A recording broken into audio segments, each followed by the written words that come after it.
ನಿಮ್ ಬಗ್ಗೆ ಮಾತಾಡ್ತಾರ ಅಲ್ಲ ನನ್ನ ಬಗ್ಗೆ ಮಾತಾಡ್ತಾರ. ಸರಿ, ಮೊದಲನೇದು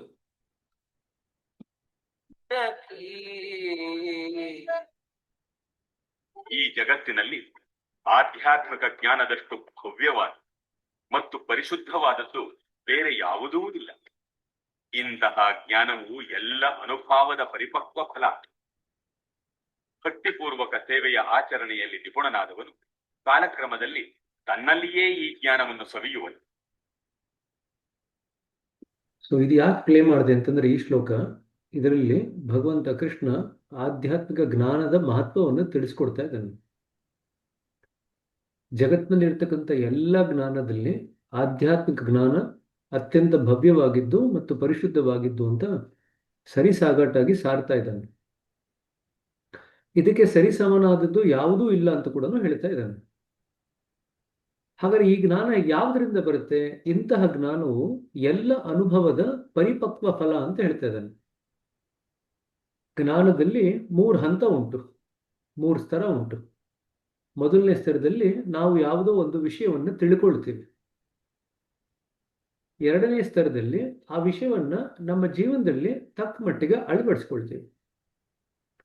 ಮೂರನೇ ಸ್ತರದಲ್ಲಿ ಆ ಜೀವನದಲ್ಲಿ ಅಳವಡಿಸ್ಕೊಂಡಂತ ಆ ಒಂದು ಜ್ಞಾನವನ್ನ ಅನುಭವಿಸ್ತೀವಿ. ಅಳವಡಿಕೆ ಮಾಡಿಕೊಂಡ ಮೇಲೆ ಬರತಕ್ಕಂಥ ಅನುಭವ, ಅದು ಮೂರನೆಯ ಸ್ತರ. ಈ ಅನುಭವದ ಸ್ತರದ ಜ್ಞಾನ ಇದೆಯಲ್ಲ, ಇದನ್ನೇ ಬಾಬೂಜಿ ಅವರು ಜ್ಞಾನ ಅಂತ ಕರೆದಿದ್ದಾರೆ.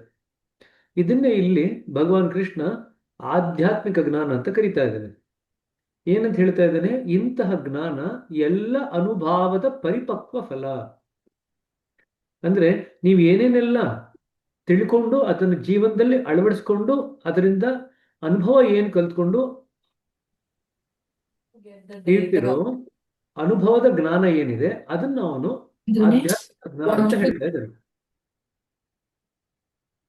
ಈಗ ನಾವು ಏನೇ ವಿಷಯ ತಿಳ್ಕೊಂಡ್ರು ಕೂಡ ಅದು ಜೀವನದಲ್ಲಿ ಅಳವಡಿಸ್ಕೊಳ್ಳಿಲ್ಲ ಮತ್ತು ಅನುಭವದಿಂದ ಅದರಲ್ಲಿ ಪರಿಪಕ್ವತೆ ಪಡ್ಕೊಂಡಿಲ್ಲ ಅಂತಂದ್ರೆ ನಾವು ಆಧ್ಯಾತ್ಮಿಕ ಜ್ಞಾನವನ್ನು ಗಳಿಸ್ಕೊಂಡಂಗೆ ಆಗಲ್ಲ. ಹಾಗಾದ್ರೆ ಇದಕ್ಕೆ ದಾರಿ ಹೇಗೆ? ಆಧ್ಯಾತ್ಮಿಕ ಜ್ಞಾನವನ್ನು ಗಳಿಸ್ಕೊಳ್ಳುವಂತ ದಾರಿ ಹೇಗೆ? 3ನೇ ಸೆಂಟೆನ್ಸ್ ನಲ್ಲಿ ಅದರ ಬಗ್ಗೆ ಹೇಳ್ತಾ ಇದ್ದಾರೆ. ಭಕ್ತಿಪೂರ್ವಕ ಸೇವೆಯ ಆಚರಣೆಯಲ್ಲಿ ನಿಪುಣನಾದವನು ಕಾಲಕ್ರಮದಲ್ಲಿ ತನ್ನಲ್ಲಿಯೇ ಈ ಜ್ಞಾನವನ್ನು ಸವಿಯುವನು. ಅಂದ್ರೆ ಭಗವಂತನ ಭಕ್ತಿಪೂರ್ವಕ ಸೇವೆ ಏನಿದೆ ಅದನ್ನು ಮಾಡ್ತಾ ಮಾಡ್ತಾ ಕಾಲಕ್ರಮೇಣದಲ್ಲಿ ಆ ವ್ಯಕ್ತಿ ಈ ಅನುಭವದ ಆಧ್ಯಾತ್ಮಿಕ ಜ್ಞಾನವನ್ನ ತನ್ನಲ್ಲಿಯೇ ಸವಿಯಲಿಕ್ಕೆ ಶುರು ಮಾಡ್ತಾನೆ. ಅಂದ್ರೆ ನೀವು ಭಗವಂತನ ಸೇವೆ ಮಾಡ್ತಾ ಮಾಡ್ತಾ ಆಧ್ಯಾತ್ಮಿಕ ವಿಚಾರಗಳು ನಮ್ಮಲ್ಲಿ ತನಗೆ ತಾನಾಗಿ ಹೊಳಿಲಿಕ್ಕೆ ಶುರು ಆಗುತ್ತೆ. ಅದು ಹೊಳಿಲಿಕ್ಕೆ ಶುರು ಆಗುತ್ತದಲ್ದಿರ ಆಧ್ಯಾತ್ಮಿಕ ಅನುಭವ ಕೂಡ ನಮ್ಮಲ್ಲಿ ಗಳಿಸ್ಕೊಳ್ಳಿಕ್ಕೆ ಸಹಾಯ ಆಗುತ್ತೆ. ಅನುಭವನೇ ಇಲ್ಲದೆ ಇದ್ರೆ ನಾವು ಬರೀ ವಿಚಾರನ ತಿಳ್ಕೊಳ್ಳೋ ಮಟ್ಟದಲ್ಲೇ ಇದ್ದು ಅದನ್ನ ಅಳವಡಿಸ್ಕೊಳ್ಳೋದು ಇಲ್ಲ, ಅದನ್ನ ಅನುಭವಿಸೋದು ಇಲ್ಲ ಅಂತಂದ್ರೆ ನಮಗೆ ಯಾವುದೇ ರೀತಿಯಾದಂತ ಆಧ್ಯಾತ್ಮಿಕ ಜ್ಞಾನದ ಪರಿಪಕ್ವತೆ ಬರಲ್ಲ. If you only just know about certain knowledge, do not apply it in your life, nor get experiential aspect of that knowledge, you are not going to go anywhere near spiritual knowledge. Spiritual knowledge is the application of the knowledge that you gain in your real life and experiencing the same. It is the experiential part of the knowledge which actually becomes the spiritual knowledge. How do we actually gain the experiential knowledge? We gain the experiential knowledge by doing devotional service to God. Bhakti Purvaka Seva anta ಹೇಳ್ತಾ ಇದ್ದಾನೆ. Devotional service to God. A person who does devotional service to God will enjoy this spiritual knowledge within oneself in due course of time. ತನಗೆ ತಾನಾಗೆ ತಮ್ಮ ಒಳಗೇನೆ ಈ ಆಧ್ಯಾತ್ಮಿಕ ಜ್ಞಾನದ ಒಂದು ಸವಿಯನ್ನ ಅವರು ಕಾಲಕ್ರಮೇಣದಲ್ಲಿ ತಾವೇ ಸವಿತಾರೆ. ಯಾವಾಗ? ಭಕ್ತಿಪೂರ್ವಕ ಭಗವಂತನ ಸೇವೆ ಮಾಡಿದಾಗ. ಸರಿನಾ? ಇದು ಇವತ್ತು ನಾವೇನ್ ಅಷ್ಟವಕ್ರ ಗೀತೆ ಯಾಕೆ ಓದ್ತಿದೀವಿ ಅಂತ ನಿಮ್ಗೆ ಏನಾದ್ರೂ ಪ್ರಶ್ನೆ ಬಂತು ಅಂತಂದ್ರೆ ಇದು ಅದಕ್ಕೆ ಉತ್ತರ. ಅಷ್ಟವಕ್ರ ಗೀತೆಯಿಂದ ನಾವು ಯಾವುದೋ ಒಂದು ಕೆಲವು ವಿಚಾರಗಳನ್ನು ತಿಳ್ಕೊಳ್ಳಿಕ್ಕೆ ಪ್ರಯತ್ನ ಪಡ್ತಾ ಇದ್ವಿ. What are we trying to do? We are trying to know certain things from Ashtavakra Gita. ಅದಾದ್ಮೇಲೆ ದಾಜಿಯವರು ಬರೀತಾರೆ ಅದನ್ನ ಜೀವಂತಗೊಳಿಸ್ಬೇಕು ಅಂತ. You have to live that ಅಂತ ಹೇಳ್ತಾರೆ. ಬರೀ ತಿಳ್ಕೊಳ್ಳೋದು ಮಾತ್ರ ಅಲ್ಲ, ಅದನ್ನ ಜೀವನದಲ್ಲಿ ಅಳವಡಿಸ್ಕೋಬೇಕು. You have to live it.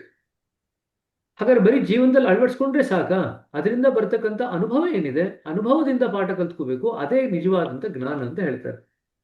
ಅದರಲ್ಲಿ ಮೊದಲನೇ ಸ್ತರವನ್ನ ನಾವು ಈಗ ಮಾಡ್ಲಿಕ್ಕೆ ಪ್ರಯತ್ನ ಪಡ್ತಾ ಇದ್ದೀವಿ ಅಷ್ಟವಕ್ರ ಗೀತೆ ಓದ್ತಾ ಓದ್ತಾ.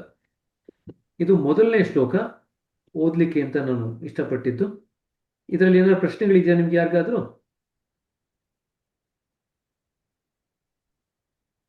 Any questions on this?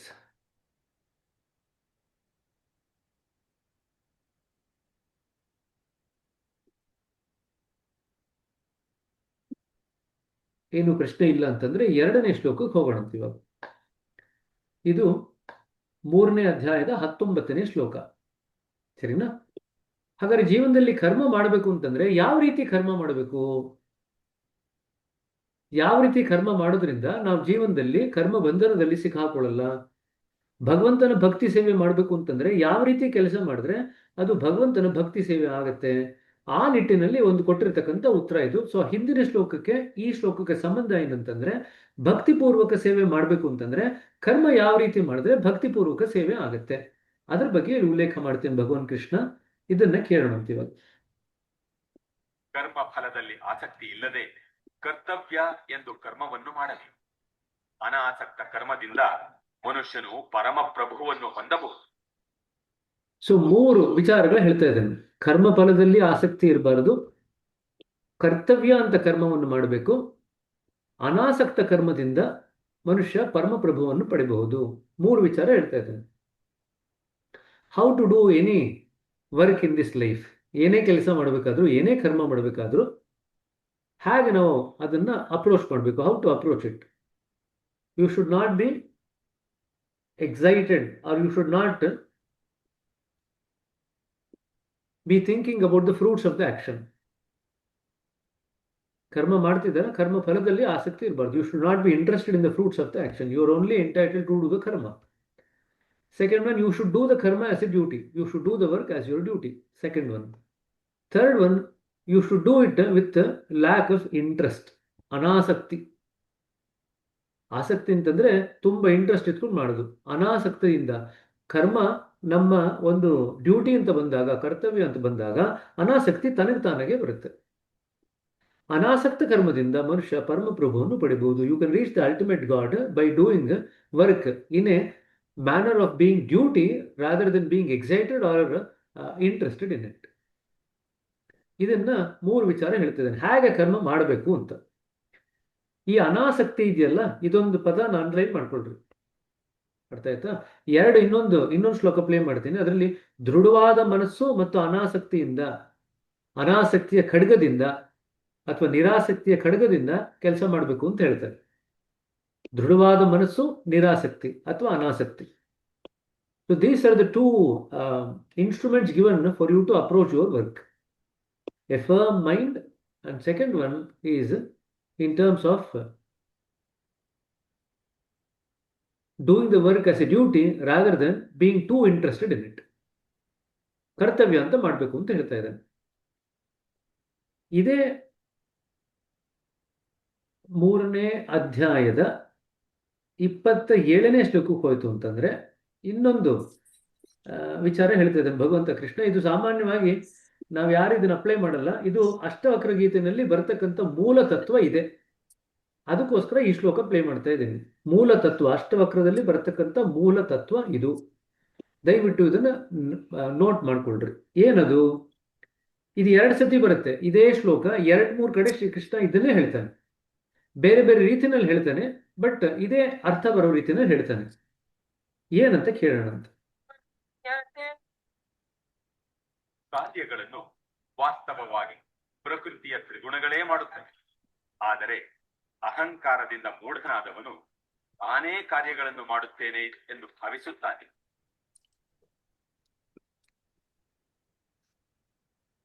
So ಜಗತ್ತಿನಲ್ಲಿ ನಾವು ಮಾಡ್ತಕ್ಕಂಥ ಎಲ್ಲ ಕೆಲಸಗಳು ಕೂಡ ಪ್ರಕೃತಿಯ ಮೂರು ಗುಣಗಳೇ ಮಾಡುತ್ತೆ ಅಂತ ಹೇಳ್ತಾ ಇದ್ದಾನೆ. ಪ್ರಾಯಶಃ ನಮ್ಗೆ ಇದನ್ನು ಕೇಳಿದಾಗ ಆಶ್ಚರ್ಯ ಆಗ್ಬೋದು. We might feel surprised when you hear this particular shloka. ಅರೆ, ನಾ ಮಾಡ್ತಾ ಇದ್ದೀನಿ ಅಂತ ಅನ್ಕೊಂಡಿದ್ನಲ್ಲ, ಎಲ್ಲ ಪ್ರಕೃತಿಯ ಮೂರು ಗುಣಗಳೇ ಮಾಡ್ತಾ ಇದೆಯೇ? ಈಗ ನೋಡಿ, ಒಂದು ಮಗು ಕಾಲಕ್ಕೆ ಅಳುತ್ತೆ, ಕಾಲಕ್ಕೆ ನಿದ್ದೆ ಮಾಡುತ್ತೆ, ಅದಕ್ಕೆ ಇನ್ಯಾವುದ್ರ ಬಗ್ಗೆನೂ ಆಸಕ್ತಿ ಇಲ್ಲ. ಮಗು ಆ ಸಮಯದಲ್ಲಿ ಯಾವುದೇ ಸಂಸ್ಕಾರಗಳನ್ನು ಹುಟ್ಟು ಹಾಕೊಳ್ಳಲ್ಲ, ಎಲ್ಲ ಕೆಲಸ ಮಾಡ್ತಾ ಇರುತ್ತೆ. ಮಗು ಹುಟ್ಟಿರುತ್ತೆ, ಕಣ್ಣು ಮಿಟಿಕ್ಸ್ತಾ ಇರುತ್ತೆ, ಉಸಿರಾಡ್ತಾ ಇರುತ್ತೆ, ಎದೆ ಬಡಿತಾ ಇರುತ್ತೆ, ಹಾಲು ಕುಡಿಯುತ್ತೆ, ಮೋಷನ್ ಆಗಬೇಕು, ಮೋಷನ್ ಆಗುತ್ತೆ, ಸೊಳ್ಳೆ ಕಚ್ಚಿದ್ರೆ ಮಗು ಅಳುತ್ತೆ, ಅಮ್ಮ ದೂರ ಹೋದ್ರೆ ಮಗು ಅಳುತ್ತೆ, ಎಲ್ಲ ಕೆಲಸ ಮಾಡ್ತಾ ಇದೆ. ಆದರೆ ಮಗುಗೆ ತಾನೇ ಮಾಡ್ತಿದ್ದೀನಿ ಅಂತ ಯಾವ ಭಾವನೆ ಕೂಡ ಇಲ್ಲ. ಅಂದ್ರೆ ಇನ್ನು ಅಹಂ ಮಗುವಿನಲ್ಲಿ ಗಟ್ಟಿಯಾಗಿಲ್ಲ.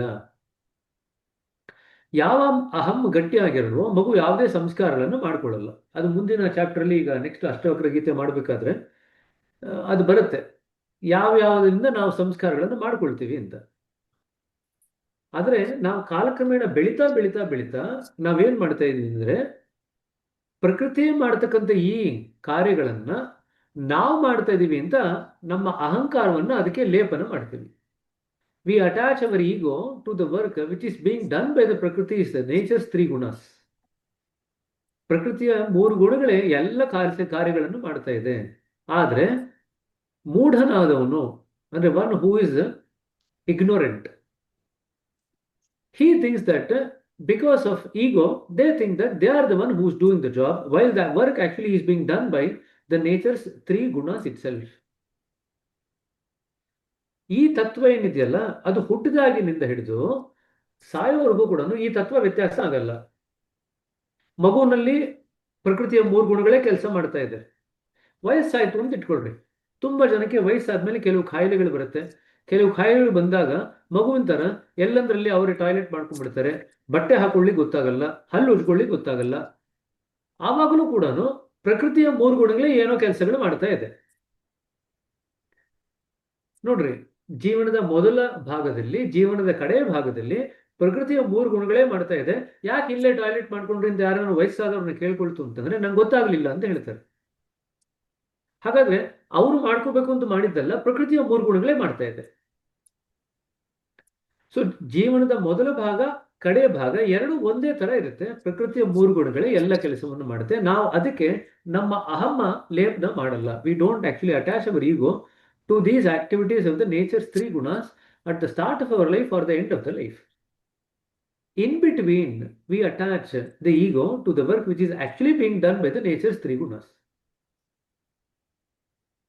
And why are we doing spiritual sadhana or practice? We want to overcome this attachment of the ego to the activities which is being done by the nature itself. Initially, when we get to know about this, we feel very scared, we feel very fearful. ಅರೆ, ಎಲ್ಲ ತನಗೆ ತಾನಾಗಿ ಆಗ್ತಾ ಇದೆಯಂತೆ, ನಾ ಏನು ಮಾಡ್ತಾನೆ ಇಲ್ಲ ಅಂತ. ಹಾಗಾದ್ರೆ ನಾನು ಅಂದ್ರೆ ಯಾರು ಇಲ್ಲಿ? Who is this I? This question comes about, and then it destroys the very basis of our existence. ನಾನದು ಅನ್ನೋದೇ ಇಲ್ಲದೆ ಇದ್ಮೇಲೆ ಯಾರು ಜೀವನ ಮಾಡ್ತಾ ಇರೋದು? ಯಾರು ಯೋಚನೆ ಮಾಡ್ತಾ ಇರೋದು? So this is a very very important question to kind of ponder about. ಇಲ್ಲಿ ಕೃಷ್ಣ ಇದೇ ಶ್ಲೋಕವನ್ನ ಬೇರೆ ಬೇರೆ ರೀತಿಯಲ್ಲಿ 2-3 ಕಡೆ ರಿಪೀಟ್ ಮಾಡ್ತಾನೆ. ಇದೇ ಶ್ಲೋಕ, ಎಲ್ಲ ಕೆಲಸ ಕಾರ್ಯಗಳನ್ನ ಪ್ರಕೃತಿಯ ಮೂರು ಗುಣಗಳೇ ಮಾಡುತ್ತೆ. ಮೂಢನಾದಂಥ ಮನುಷ್ಯ ಅದಕ್ಕೆ ಅಹಂಕಾರವನ್ನು ಹಚ್ಚಿ ತಾನೇ ಕಾರ್ಯಗಳನ್ನು ಮಾಡ್ತಾ ಇದ್ದೀನಿ ಅಂತ ಅನ್ಕೊಳ್ತಾನೆ. So please keep this in mind. All the work which is happening here in this earth plane is being done by nature itself. But a person who is ignorant attaches ego to the work that is being done by nature and starts taking the ownership of that particular work. Sarina, when you learn to give up ownership of the work, that is a very big journey in terms of your spiritual progress. ನೀವು ಮಾಡ್ತಕ್ಕಂಥ ಕೆಲಸ ಕಾರ್ಯಗಳ ಅಹಂ ಏನಿದೆ, ಅದರ ಒಂದು ownership ಅಂತಂದ್ರೆ ಯಜಮಾನಿಕೆ. ಆ ಯಜಮಾನಿಕೆ ನೀವು ಬಿಟ್ಬಿಟ್ಟಾಗ ನೀವು ಆಧ್ಯಾತ್ಮಿಕದಲ್ಲಿ ಸಾಕಷ್ಟು ಬೆಳೆದಿದ್ದೀರಾ ಅಂತ. So this is a very important principle to keep in mind when we actually look at what we are doing. ಸರಿನಾ? ಸರಿ. ಇದಾಯ್ತು. ಕಡೆಯ ಶ್ಲೋಕ ಇವತ್ತೊಂದು ಪ್ಲೇ ಮಾಡ್ಬೇಕಂತಿದ್ದೀನಿ. ಇದು ಹಿಂದೆ ಶ್ಲೋಕ ಪ್ಲೇ ಮಾಡಿದಲ್ಲ, ಅದಕ್ಕೆ ಜೊತೆಯಾಗಿದೆ ಈ ಶ್ಲೋಕ. ಏನಂತಂದ್ರೆ ಇದು 15ನೇ ಶ್ಲೋಕದ 15ನೇ ಅಧ್ಯಾಯದ 3 ಮತ್ತು 4ನೇ ಒಂದು ಶ್ಲೋಕ. 15ನೇ ಶ್ಲೋಕದಲ್ಲಿ 15ನೇ ಅಧ್ಯಾಯದಲ್ಲಿ ಒಂದು ಅಶ್ವತ್ಥ ಮರದ ಬಗ್ಗೆ ಮಾತಾಡ್ತಾನೆ ಕೃಷ್ಣ. ಒಂದು ಅಶ್ವತ್ಥ ವೃಕ್ಷ ಒಂದಿದೆ, ಅದರ ರೆಂಬೆಗಳು ಎಲ್ಲ ಕಡೆ ಇದೆ, ಬೇರು ಕೂಡ ಎಲ್ಲ ಕಡೆ ಇದೆ, ಮೇಲೆ ಕೆಳಗಡೆ ಎಲ್ಲ ಕಡೆನೂ ಇದು ಹರಡ್ಕೊಂಡಿದೆ ಅಂತ. ಅದಾದ್ಮೇಲೆ ಅದ್ರ ಬಗ್ಗೆ ಯಾವ ರೀತಿ ಅದನ್ನ ನಿಭಾಯಿಸಿದ್ರೆ ನಾವು ಅದರ ಒಂದು ಬೇರುಗಳಿಂದ ನಮ್ಮನ್ನು ನಾವು ಬಿಡಿಸ್ಕೋಬಹುದು. How can we actually escape from the clutches of that roots of the Ashwattha tree. That is what Krishna is talking about. ಇಲ್ಲಿ ಅದೇ ವಿಚಾರ ಏನು ಮುಂಚೆ ಒಂದು ಶ್ಲೋಕದಲ್ಲಿ ನೋಡಿದ್ವಿ ಅದನ್ನ ಇಲ್ಲಿ ಹೇಳ್ತಾ ಇದ್ದೇನೆ, ಅದಕ್ಕೋಸ್ಕರ ಇದನ್ನು ಪ್ಲೇ ಮಾಡ್ತಾ ಇದ್ದೇನೆ. Let me just play this. पुरुषं प्रपद्ये यतः प्रवृत्तिः प्रसृता पुराणी. ಈ ಮರದ ನಿಜವಾದ ರೂಪವನ್ನು ಈ ಜಗತ್ತಿನಲ್ಲಿ ಕಾಣಲಾಗುವುದಿಲ್ಲ. ಅದರ ಅಂತ್ಯ, ಆದಿ ಅಥವಾ ಅಸ್ಥಿವಾರಗಳನ್ನು ಯಾರೂ ಅರ್ಥ ಮಾಡಿಕೊಳ್ಳಲಾರರು. ಆದರೆ ಮನುಷ್ಯನು ದೃಢ ಮನಸ್ಸಿನಿಂದ ಅನಾಸಕ್ತಿಯ ಶಸ್ತ್ರದಿಂದ ದೃಢವಾದ ಬೇರಿರುವ ಈ ಮರವನ್ನು ಕಡಿದು ಹಾಕಬೇಕು. ಅನಂತರ ಯಾವ ಸ್ಥಳಕ್ಕೆ ಒಮ್ಮೆ ಹೋದರೆ ಮತ್ತೆ ಹಿಂದಿರುಗುವುದಿಲ್ಲವೋ ಆ ಸ್ಥಳವನ್ನು ಹುಡುಕಬೇಕು. ಅಲ್ಲಿ ದೇವೋತ್ತಮ ಪರಮ ಪುರುಷನಿಗೆ ಶರಣಾಗಬೇಕು. ಅನಾದಿ ಕಾಲದಿಂದ ಎಲ್ಲವೂ ಅವನಿಂದಲೇ ಪ್ರಾರಂಭವಾಯಿತು, ಎಲ್ಲವೂ ಅವನಿಂದಲೇ ವಿಸ್ತಾರಗೊಂಡಿದೆ. ಇಲ್ಲಿ ನಾವು ಹಿಂದೆ ಏನು ಒಂದು ಶ್ಲೋಕದಲ್ಲಿ ನೋಡಿದ್ವಿ, ನಿರಾಸಕ್ತಿ ಅಂತ ಓದಿದ್ವಿ. ಇಲ್ಲಿ ನೋಡಿ ಅದೇ ಕೃಷ್ಣ ಹೇಳ್ತಾ ಇದ್ದಾನೆ. ಇಲ್ಲಿ ಈ ಮರ ಅಂತ ತಗೊಂಡ್ರೆ, ಅಶ್ವತ್ಥ ಮರ ಅಂತಂದ್ರೆ ಇದು ಸಂಸ್ಕಾರಗಳ ವೃಕ್ಷ ಅಂತ ಇಟ್ಕೊಳ್ರಿ. ಈ ಸಂಸ್ಕಾರಗಳ ವೃಕ್ಷದಿಂದ ನಮ್ಮನ್ನು ನಾವು ಹೇಗೆ ತಪ್ಪಿಸ್ಕೋಬೇಕು ಅಂತಂದ್ರೆ, ದೃಢವಾದ ಮನಸ್ಸಿನಿಂದ ಅನಾಸಕ್ತಿಯ ಶಸ್ತ್ರದಿಂದ ದೃಢವಾದ ಬೇರಿರುವ ಈ ಮರವನ್ನು ಕಡಿದು ಹಾಕಬೇಕು ಅಂತ ಹೇಳ್ತಾನೆ. You should not show too much of interest towards the world or the worldly objects. You should have a firm mind. ದೃಢವಾದ ಮನಸ್ಸು ಮತ್ತು ಅನಾಸಕ್ತಿಯ ಶಸ್ತ್ರ, ದ ಸ್ವರ್ಡ್ ಆಫ್ ಡಿಸ್ಇಂಟ್ರೆಸ್ಟ್. ಇದು ಎರಡು ಇಟ್ಕೊಂಡಿತ್ತು ಅಂತಂದ್ರೆ ನೀವು ಈ ಮರದ ಬೇರುಗಳನ್ನು ಕಡಿದು ಹಾಕಬಹುದು. You can actually cut off the roots of this particular tree. Why am I actually playing this particular shloka? Because the next part of the Ashtavakra Gita that we are going to cover is going to talk about the samskaras only. ಅದಕ್ಕೆ ಇದನ್ನು ಮಾತಾಡ್ತಾ ಇದ್ದೀನಿ. Once you have used these two instruments, which is the firm mind and the lack of interest in the worldly objects, then you can actually go to a place where you can search for the ultimate. And then you will be able to reach the goal, the spiritual goal. This is what Krishna is talking about. I'll just stop this sharing now. Any questions we can take and then we can go to the next part. So 4 ಶ್ಲೋಕ play ಮಾಡಿದ್ದೇನೆ ಇದರಲ್ಲಿ. ಭಗವದ್ಗೀತೆಯಲ್ಲಿ ಏನಾಗುತ್ತೆ ಅಂತಂದ್ರೆ, ನಾವು ಬೇರೆ ಬೇರೆ ಅಧ್ಯಾಯಗಳನ್ನ ಬೇರೆ ಬೇರೆ ರೀತಿಯಾಗಿ ಓದಿದ್ರೆ ನಮಗೆ ಜೊತೆಯಾಗಿ ಅರ್ಥ ಮಾಡ್ಕೊಳ್ಳಿಕ್ಕೆ ಆಗಲ್ಲ. ನೀವು ಭಗವದ್ಗೀತೆ ಹೆಂಗೆ ಓದ್ಬೇಕು ಅಂತಂದ್ರೆ, ಒಂದೇ ವಿಚಾರವಾಗಿ ಬೇರೆ ಬೇರೆ ಅಧ್ಯಾಯಗಳಲ್ಲಿ ಇರ್ತಕ್ಕಂಥ ಶ್ಲೋಕಗಳನ್ನೆಲ್ಲ ಒಂದು ಕಡೆ ಹಾಕಿದ್ರೆ ನಿಮ್ಗೆ ಪರಿಪೂರ್ಣವಾಗಿ ಅರ್ಥವಾಗುತ್ತೆ. ಸರಿನಾ? ಸೊ ಅದನ್ನೇ ಇವಾಗ ಮಾಡ್ತಾ ಇರೋದು. Why are we reading? ಆಧ್ಯಾತ್ಮಿಕ ಜ್ಞಾನದ ಮಹತ್ವ ಏನು, ಯಾಕೆ ಇದನ್ನು ಓದ್ತಾ ಇದ್ದೀವಿ, ಇದನ್ನು ಓದ್ಬೇಕಾದ್ರೆ ನಾವು ಏನ್ ಬೆಳೆಸ್ಕೋಬೇಕು ಜೀವನದಲ್ಲಿ? ನಿರಾಸಕ್ತಿ ಮತ್ತೆ ದೃಢವಾದ ಮನಸ್ಸು. ಇದೆರಡೂ ಕೂಡ ನಿಮಗೆ ಆಧ್ಯಾತ್ಮಿಕ ಪ್ರಯಾಣಕ್ಕೆ ಬೇಕಾಗಿರ್ತಕ್ಕಂಥ ಸಾಧನ. ಸರಿನಾ? ಇದರಲ್ಲಿ ಕೇಳಿದ್ರಲ್ಲಿ ಏನಾದ್ರು ಪ್ರಶ್ನೆಗಳಿದೆಯಾ ನೋಡಿದ್ರಲ್ಲಿ? Any questions you can have, you can ask. Namaste. Ashwattha ಮರದ ಸಂಸ್ಕಾರ ವೃಕ್ಷ ಇದು ಯಾಕೆ ಇದು ಕಟ್ಟಾಕ್ಬೇಕು ಅಂತಿದ್ದಾರೆ, ಅರ್ಥ ಆಗಿಲ್ಲ. 15ನೇ ಚಾಪ್ಟರ್ನ ಮೊದಲನೇ ಶ್ಲೋಕದಿಂದ ಓದ್ಬಿಟ್ಟು 4ನೇ ಶ್ಲೋಕಕ್ಕೆ ಬನ್ರಿ, ಅವಾಗ ಅದು ನಿಮ್ಗೆ ಅರ್ಥ ಆಗತ್ತೆ. ನಾನು ಬರೀ ಅದು ಒಂದೇ ಭಾಗ ನಿಮ್ಗೆ ದೃಢವಾದ ಮನಸ್ಸು ಮತ್ತು ನಿರಾಸಕ್ತಿಯ ಖಡ್ಗ ಅದು ನಿಮ್ಗೆ ಅರ್ಥ ಆಗ್ಲಿ ಅಂತ ಹೇಳಿ ಆ ಶ್ಲೋಕ ಮಾತ್ರ ಪ್ಲೇ ಮಾಡಿದೆ. Go back to the first 2 shlokas and then you come back to the 3rd and 4th shlokas. ಸರಿನಾ? ಸೊ ನಾನು ಒಂದು ಪಾಯಿಂಟ್ ನ ಕನ್ವೆ ಮಾಡಬೇಕು ಅಂತ ಹೇಳಿ 1-2 ಶ್ಲೋಕಗಳನ್ನ ತಗೊಂಡಿರ್ತೀನಿ. I will not be able to go to and fro. ಯಾವುದೋ ಒಂದು ಪಾಯಿಂಟ್ ನ ಕನ್ವೆ ಮಾಡಬೇಕು. In that particular context I would have taken the shlokas. ಸರಿನಾ? So try to catch hold of that particular point which is being trying to be conveyed. Hello brother, namaste. ಹೇಳ್ರಿ. ನಿರಾಸಕ್ತಿ ಅಂತ ಹೇಳಿದ್ರಲ್ಲ, ಹೌದು.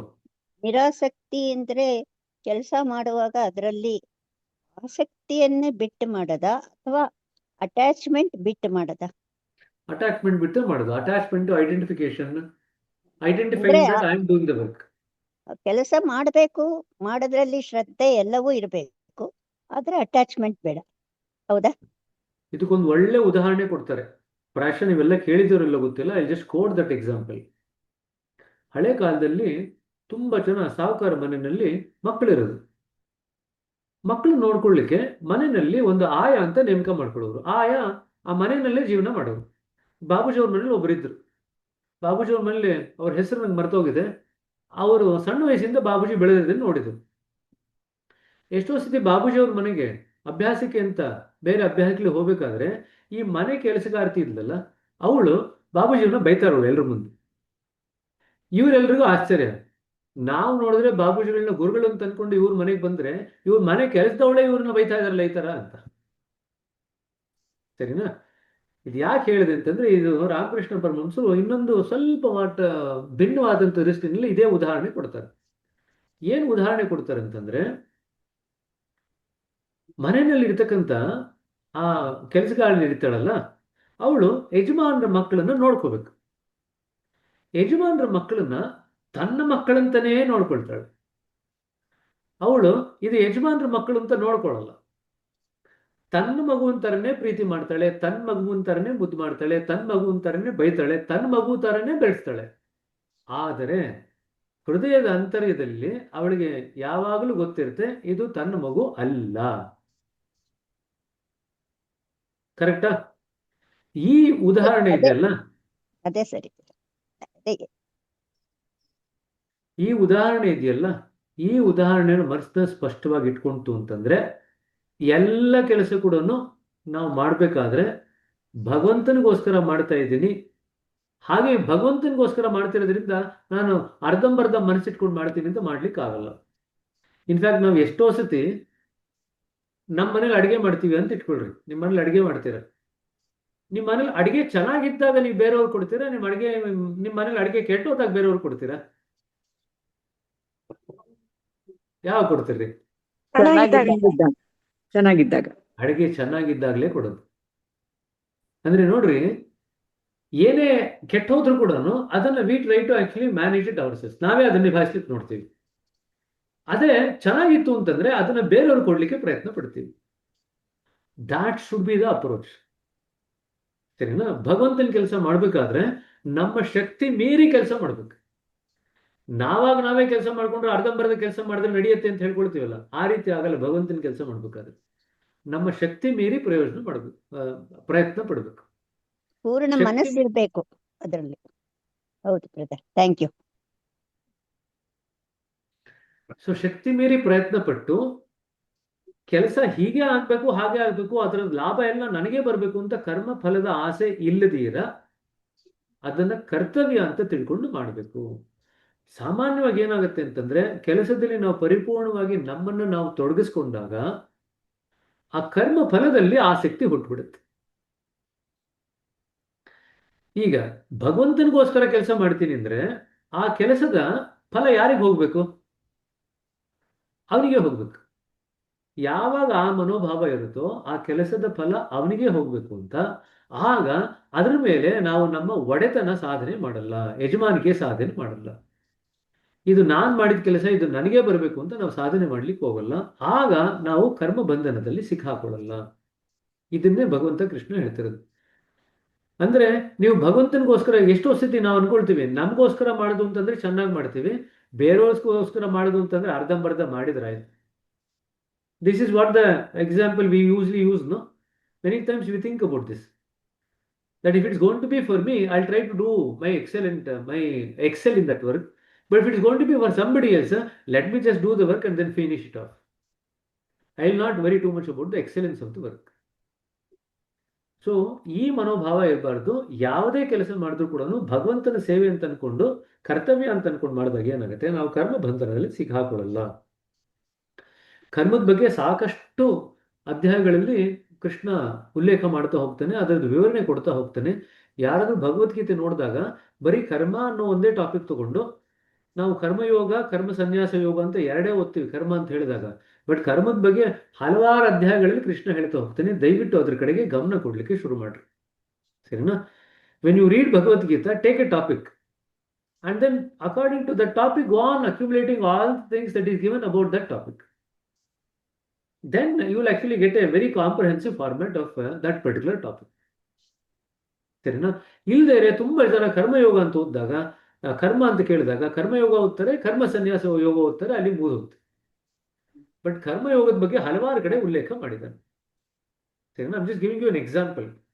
ಸರಿ, ಮುಂದಕ್ಕೆ ಹೋಗೋಣ ಅಂತ ಇವಾಗ.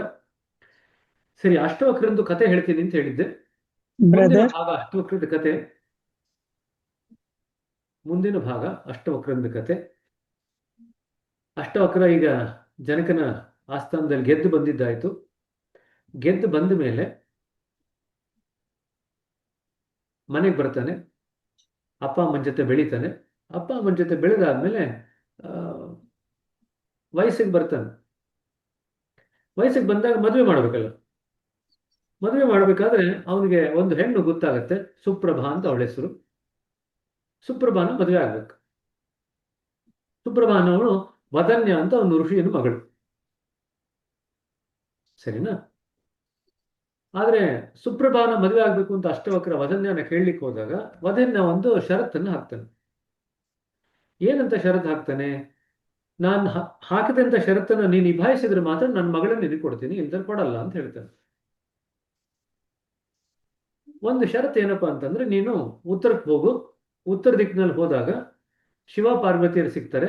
ಶಿವ ಪಾರ್ವತಿಯರನ್ನು ದಾಟಿ ಹೋದಾಗ, ಆ ಲೋಕವನ್ನು ದಾಟಿ ಹೋದಾಗ, ಇನ್ನೂ ಮುಂದಕ್ಕೆ ಹೋದಾಗ ಯಾರೋ ಒಬ್ಬಳು ಸುರಸುಂದರಿ ಸಿಗ್ತಾಳೆ.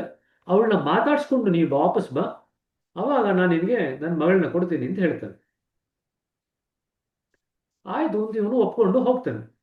ಉತ್ತರ ಕಡೆಗೆ ಹೋಗ್ಲಿಕ್ಕೆ ಶುರು ಮಾಡ್ತಾನೆ. ದಾರಿನಲ್ಲಿ ಕುಬೇರ ಸಿಗ್ತಾನೆ. ಕುಬೇರಿನ ಜೊತೆಗೆ 1 ವರ್ಷ ಇರ್ತಾನೆ. ಅದಾದ್ಮೇಲೆ ಇನ್ನೂ ಮುಂದಕ್ಕೆ ಹೋಗ್ತಾನೆ. ಶಿವಪಾರ್ವತಿಯರು ಸಿಗ್ತಾರೆ. ಶಿವಪಾರ್ವತಿಯರ ಜೊತೆ ಸ್ವಲ್ಪ ಸಮಯ ಕಳೀತಾನೆ. ಅದಾದ್ಮೇಲೆ ಅವರನ್ನು ಆ ಲೋಕವನ್ನು ದಾಟಿ ಮುಂದಕ್ಕೆ ಹೋಗ್ತಾನೆ. ಮುಂದಕ್ಕೆ ಹೋದಾಗ 7 ಜನ ಅಪ್ಸರೆಯರ ತರ ಸಿಗ್ತಾರೆ. 7 ಅಥವಾ 8 ಜನ, 7-8 ಜನ ಅಪ್ಸರೆಯರ ತರ ಸಿಕ್ಕಿದಾಗ ಅವ್ರ ಜೊತೆ ಸಮಯ ಕಳೀಲಿಕ್ಕೆ ಶುರು ಮಾಡ್ತಾನೆ. ಅದರಲ್ಲಿ ಕಾಲಕ್ರಮೇಣದಲ್ಲಿ ಎಲ್ಲರೂ ಹೊರಟೋಗ್ತಾಳೆ. ಒಬ್ಳು ಉತ್ತರ ಅಂತ ಮಾತ್ರ ಉಳ್ಕೊಳ್ತಾಳೆ ಅವನ ಜೊತೆಗೆ. ಉತ್ತರ ಅವನ ಜೊತೆ ಸ್ವಲ್ಪ ಸಮಯ ಇರ್ತಾಳೆ, ಪ್ರೀತಿ ಮಾಡ್ತಾಳೆ ಅವನನ್ನ. ಪ್ರೀತಿ ಮಾಡಿದ ಮೇಲೆ ಮದುವೆ ಆಗು ಅಂತ ಕೇಳ್ತಾಳೆ. ಇವನು ಇದ್ಕೊಂಡು ತನ್ನ ಮಾವನಿಗೆ ಕೊಟ್ಟಿರ್ತಕ್ಕಂಥ, ಭಾವಿ ಮಾವನಿಗೆ ಕೊಟ್ಟಿರ್ತಕ್ಕಂಥ ಏನು ಭಾಷೆ ಇದೆ ಅದನ್ನ ಹೇಳ್ತಾನೆ. ನಾನು ನಿನ್ನ ಮದುವೆ ಆಗ್ಲಿಕ್ಕೆ ಸಾಧ್ಯ ಇಲ್ಲ ಅಂತ ಹೇಳ್ತಾನೆ. ಅವಳು ಕೂಡ ಇವನು ಎಷ್ಟೇ ಒತ್ತಾಯ ಮಾಡಿದ್ರು ಮದುವೆ ಆಗದೆ ಇದ್ದಾಗ ಅವಳಿಗೆ ಖುಷಿ ಆಗುತ್ತೆ. ಅವಳಿಗೆ ಗೊತ್ತಿರುತ್ತೆ ಇವನ್ನೆಲ್ಲ ಏನು ಮಾವನಿಗೆ, ಭಾವಿ ಮಾವನಿಗೆ ಏನು ಭಾಷೆ ಕೊಟ್ಟು ಬಂದಿದ್ದೇನೆ ಅಂತ ಗೊತ್ತಿರುತ್ತೆ. ಅವಳು ತನ್ನ ವೇಷವನ್ನು ಬದಲಿಸಿ ತಾನು ಬೇರೆ ಒಂದು ಲೋಕದಿಂದ ಬಂದಿರತಕ್ಕಂಥ ರಾಜಕುಮಾರಿ ಅಂತ ಹೇಳಿ ಅವನಿಗೆ ತನ್ನ ನಿಜ ಸ್ವರೂಪವನ್ನು ತೋರಿಸಿ ಅವಳು ತನ್ನ ಲೋಕಕ್ಕೆ ಹೊರಟೋಗ್ತಾಳೆ. ಇದೆಲ್ಲ ಆದ್ಮೇಲೆ ಮತ್ತೆ ವಾಪಸ್ ಬರ್ತಾನೆ ಅಷ್ಟವಕ್ರ. ಅಷ್ಟವಕ್ರ ವಾಪಸ್ ಬಂದ ಮೇಲೆ ವದನ್ಯ ಅಂತ ಅವ್ರ ಮಾವ ಯಾರಿರ್ತಾರೆ ಅವರು ಈ ಸುಪ್ರಭಾ ಅನ್ನೋಳನ್ನ ಕೊಟ್ಟು ಅಷ್ಟವಕ್ರನಿಗೆ ಮದುವೆ ಮಾಡ್ತಾಳೆ. ಇದಿಷ್ಟು ಅಷ್ಟವಕ್ರ ಮುಂದಿನ ಹಂತದ ಒಂದು ಅವನ ಜೀವನದ ಕಥೆ. ಸಾಮಾನ್ಯವಾಗಿ ನಾವು ಅಷ್ಟವಕ್ರನ ಬಗ್ಗೆ ಕೆಲವು ಭಾಗ ಮಾತ್ರ ನಾವು ನೋಡ್ತೀವಿ. ಈ ಭಾಗ ನಾವೆಲ್ಲೂ ನೋಡ್ಲಿಕ್ಕೆ ಹೋಗಲ್ಲ. ಈ ಭಾಗದ ಉಲ್ಲೇಖ ಎಲ್ಲಿ ಬಂದಿದೆ ಅಂತಂದ್ರೆ, ಅಷ್ಟವಕ್ರನ ಉಲ್ಲೇಖ ರಾಮಾಯಣ, ಮಹಾಭಾರತ, ಬೇರೆ ಬೇರೆ ಪುಸ್ತಕಗಳಲ್ಲಿ ಬಂದಿದೆ. ರಾಮಾಯಣದಲ್ಲಿ ವಾಲ್ಮೀಕಿಯವರು, ಈಗ ರಾಮ ಕಾಡಿಗೆ ಹೋಗಿದ್ದಾನೆ, ದಶರಥ ರಾಮನ ನೆನೆಸ್ಕೊಂಡು ದೇಹತ್ಯಾಗ ಮಾಡಿದ್ದಾನೆ. ರಾಮನಿಗೆ ವಿಷಯ ಗೊತ್ತಾಗತ್ತೆ. ರಾಮ ತರ್ಪಣೆ ಕೊಡಬೇಕು ಅಂತ ಹೇಳಿ ನದಿಗೆ ಬಂದಾಗ, ಸರಿಯು ನದಿ ದಡಕ್ಕೆ ಬಂದಾಗ ಅಲ್ಲಿ ದಶರಥ ಪ್ರತ್ಯಕ್ಷ ಆಗ್ತಾನೆ. ಪ್ರತ್ಯಕ್ಷ ಆದಾಗ ಅವನು ಹೇಳ್ತಾನೆ, ಏನು ಹೇಳ್ತಾನೆ ಅಂತಂದ್ರೆ, ಹಾಗೆ ಕಹೋದ ತನ್ನ ಮಗನಿಂದ ವಿಮುಕ್ತನಾದನು. ಅಂದ್ರೆ ಕಹೋದನ ಮಗ ಅಷ್ಟವಕ್ರ ತಂದೆಯ ಮುಕ್ತಿಗೆ ಸಾಧನ ಆಗ್ತಾನೆ. ಅದೇ ರೀತಿಯಾಗಿ ನೀನು ನನ್ನ ಮಗನಾಗಿ ನನ್ನ ಮುಕ್ತಿಗೆ ಸಾಧನ ಆಗ್ಬೇಕು ಅಂತ ಹೇಳ್ತಾನೆ. ಸೊ ಅಷ್ಟವಕ್ರನ ಒಂದು ಉಲ್ಲೇಖ ಅಲ್ಲಿ ಮಾಡ್ತಾನೆ. ವಾಲ್ಮೀಕಿ ರಾಮಾಯಣದಲ್ಲಿ ಬರುತ್ತೆ, ಅರ್ಥ ಆಯ್ತಾ? ಅದೇ ರೀತಿಯಾಗಿ ಮತ್ತೊಂದು 2-3 ಕಡೆ ಮಹಾಭಾರತದಲ್ಲೂ ಬರುತ್ತೆ. ಪಾಂಡವರು ಇದಕ್ಕೆ ಹೋಗಿದ್ದಾಗ, ಅರಣ್ಯಕ್ಕೆ ಹೋಗಿದ್ದಾಗ ದ್ಯೂತದಲ್ಲಿ ಸೋತು, ಅಲ್ಲೂ ಕೂಡ ಒಂದು ಋಷಿನ ಲವಣ್ಯ ಅಂತ ಒಂದು ಋಷಿನ ಭೇಟಿಯಾದಾಗ ಅವರು ಅಷ್ಟವಕ್ರನ ಬಗ್ಗೆ ಸಾಕಷ್ಟು ಮಟ್ಟಿಗೆ ಉಲ್ಲೇಖ ಮಾಡ್ತಾರೆ ಅರಣ್ಯ ಪರ್ವದಲ್ಲಿ. ಸೊ ಅಷ್ಟವಕ್ರ ಗೀತೆ ನಮಗೆ ಹಲವಾರು ಪುಸ್ತಕಗಳಲ್ಲಿ ಇದರ ಒಂದು ಉಲ್ಲೇಖ ಸಿಗುತ್ತೆ. ನಮಗೆ we get to see references of Ashtavakra in multiple books of the past. ಹಿಂದಿನ ಅನೇಕ ಪುಸ್ತಕಗಳಲ್ಲಿ ಅಷ್ಟವಕ್ರನ ಉಲ್ಲೇಖ ನಮಗೆ ಕಾಣಸಿಗುತ್ತೆ. ಇದನ್ನು ದಯವಿಟ್ಟು ನೆನಪಲ್ಲಿ ಇಟ್ಕೊಳ್ರಿ, ಸರಿನಾ? ಸರಿ, ಈಗ ನಿನ್ನೆ ದಾಜಿಯವ್ರು ಮಾತಾಡ್ತಾ ಹೇಳಿದ್ರು ಅಷ್ಟವಕ್ರ ಮಹಾಗೀತ ಅಂತ. ನಿನ್ನೆ ಇದ್ರ ಬಗ್ಗೆ ಮಾತಾಡ್ತಿದ್ರು. ಯಾಕೆ ಅದನ್ನು ಮಹಾಗೀತ ಅಂತ ಕರೆದ್ರು, ಯಾಕೆ ಅಷ್ಟವಕ್ರ ಗೀತ ಅಂತ ಕರೀಲಿಲ್ಲ? ನಾವೆಲ್ಲ ಸಾಮಾನ್ಯವಾಗಿ ಅಷ್ಟವಕ್ರ ಗೀತ ಅಂತ ಕರಿತೀವಿ. ಆದ್ರೆ ದಾಜಿಯವ್ರ ಪುಸ್ತಕದ ಹೆಸರು ಏನಿಟ್ಟಿದ್ರೆ ಅಷ್ಟವಕ್ರ ಮಹಾಗೀತ ಅಂತ ಇಟ್ಟಿದ್ದಾರೆ. ಯಾಕೆ ಇಟ್ಟಿದ್ದಾರೆ? ಆಧ್ಯಾತ್ಮಿಕತೆಯಲ್ಲಿ ಇನ್ನೂ ಹೆಚ್ಚಿನ ಒಂದು ವಿಚಾರ ಇದೆ ಅದರಲ್ಲಿ ಅಂತ, ಅದಕ್ಕೋಸ್ಕರ ಗೀತೆಗಿಂತ ಹೆಚ್ಚಿನ ವಿಚಾರ ಇದೆ ಅಂತ ಅದಕ್ಕೋಸ್ಕರ ಅದನ್ನ ಅಷ್ಟವಕ್ರ ಮಹಾಗೀತ ಅಂತ ಇಟ್ಟಿದ್ದಾರೆ. ಸೊ ಗೀತೆಗಿಂತ ದಪ್ಪ ಬುಕ್, ಹಾಗಾಗಿ ಅಷ್ಟವಕ್ರ ಮಹಾಗೀತ. ಹೆಚ್ಚಿನ ವಿಚಾರ ಇದೆಯಲ್ಲ. ಬಟ್ ಆದ್ರೆ ಗೀತೆನಲ್ಲಿ 750 ಮಹಾಗೀತ ಅಂದ್ರೆ ಬ್ರದರ್ ಭಗವದ್ ನಿಮಿಷ ಇರಿ ಸಿಸ್ಟರ್. ಪಾರ್ವತಮ್ಮ ಅವರು ರಾಜ್ಕುಮಾರ್ ಹೆಂಡತಿ ಪಾರ್ವತಮ್ಮ ಮಧ್ಯದಲ್ಲಿ ಬಂದಂಗೆ ಟಕಾರ್ ಅಂತ ಮಧ್ಯದಲ್ಲಿ ಬಂದ್ಬಿಡ್ತಾರೆ. ಸರಿನಾ? ಅವ್ರ ಮಧ್ಯದಲ್ಲಿ ಮಾತಾಡ್ಲಿಕ್ಕೆ ಕಾಯ್ಲಿಕ್ಕೆ ಹೋಗೋದೇ ಇಲ್ಲ. ಪಟ್ ಅಂತ ಹೇಳ್ಬೇಕು ಅಂತ ಅನಿಸುತ್ತೆ. ಸೇಮ್ ಪಾರ್ವತಮ್ಮ ಹಾಗೆ ರಾಜ್ಕುಮಾರ್ ಮಧ್ಯದಲ್ಲಿ ನುಗ್ಗು ಬರ್ತಾ ಇದ್ರು, ಅದೇ ರೀತಿಯಾಗಿ ಬರ್ತಾ ಇದ್ದಾರೆ. ಸರಿನಾ? ಸೊ ಪಾರ್ವತಮ್ಮ ಅವರು 1 ನಿಮಿಷ ಇರಿ. ಭಗವದ್ಗೀತೆನಲ್ಲಿ ಸರಿಸುಮಾರು 700+ ಶ್ಲೋಕಗಳಿದೆ. ಅಷ್ಟವಕ್ರ ಗೀತೆನಲ್ಲಿ ಬರೀ 250+ ಶ್ಲೋಕಗಳಿದೆ ಅಷ್ಟೇ, 2 ಇರುತ್ತೆ. ಬಹಳ ಕಡಿಮೆ ಆಕ್ಚುಲಿ. ಭಗವದ್ಗೀತೆಯಲ್ಲಿ ಇರ್ತಕ್ಕಂಥ ಶ್ಲೋಕಗಳಿಗೆ ಹೋಲಿಸಿದ್ರೆ ಆಲ್ಮೋಸ್ಟ್ ಕೇವಲ 1/3 ಭಾಗ ಅಷ್ಟೇ ಅಷ್ಟವಕ್ರ ಗೀತೆಯಲ್ಲಿ ಇರುತ್ತೆ, ಜಾಸ್ತಿ ಇಲ್ಲ. ಸರಿನಾ? ಆಯ್ತು, ಈಗ ಪಾರ್ವತಮ್ಮ ಅವರು ಹೇಳಿ. ಭಗವದ್ಗೀತೆ ಅರ್ಜುನ ಮತ್ತು ಕೃಷ್ಣನ ಬಗ್ಗೆ ನಡೆದಿರ್ತಕ್ಕಂಥದ್ದು. ಇಬ್ಬರದ್ದು ಲೆವೆಲ್ ಬೇರೆ. ಕೃಷ್ಣ ಒಬ್ಬ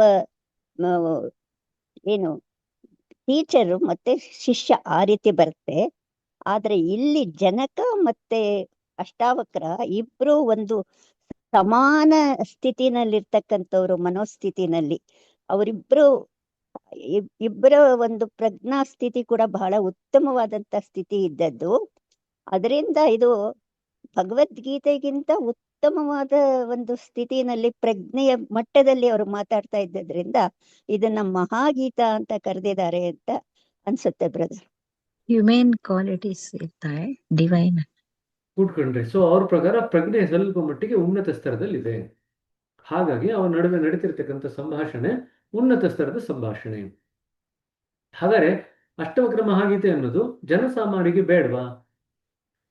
ಇಬ್ರು ಉನ್ನತ ಮಟ್ಟದಲ್ಲಿ ಅವರು ಸಂಭಾಷಣೆ ಮಾಡ್ತಿದ್ದಾರೆ ಅಂತಂದ್ರೆ ಜನಸಾಮಾನ್ಯರಿಗೆ ಆ ರೀತಿಯಾದಂಥ ಉನ್ನತವಾದಂಥ ಪ್ರಜ್ಞೆ ಇಲ್ಲದೆ ಇದ್ರೆ ಅವರಿಗೆ ಈ ಪುಸ್ತಕದಿಂದ ಏನು ಉಪಯೋಗ ಇಲ್ವಾ?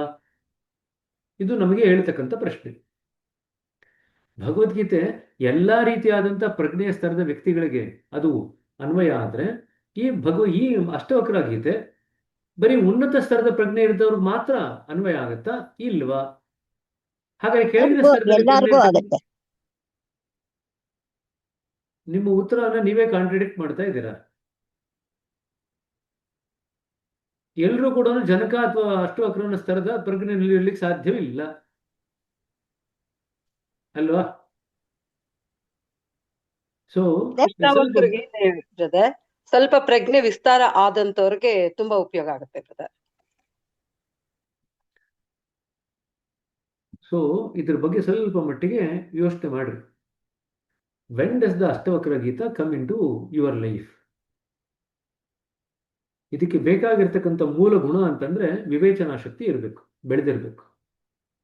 ಡಿಸ್ಕ್ರಿಮಿನೇಟಿವ್ ಪವರ್, ವಿವೇಚನಾ ಶಕ್ತಿ ಬೆಳೆದಿರ್ತಕ್ಕಂಥ ವ್ಯಕ್ತಿಗೆ ಅಷ್ಟವಕ್ರ ಗೀತ ಅಷ್ಟವಕ್ರ ಮಹಾಗೀತ ಆಗಿ ಪರಿವರ್ತನೆ ಆಗುತ್ತೆ.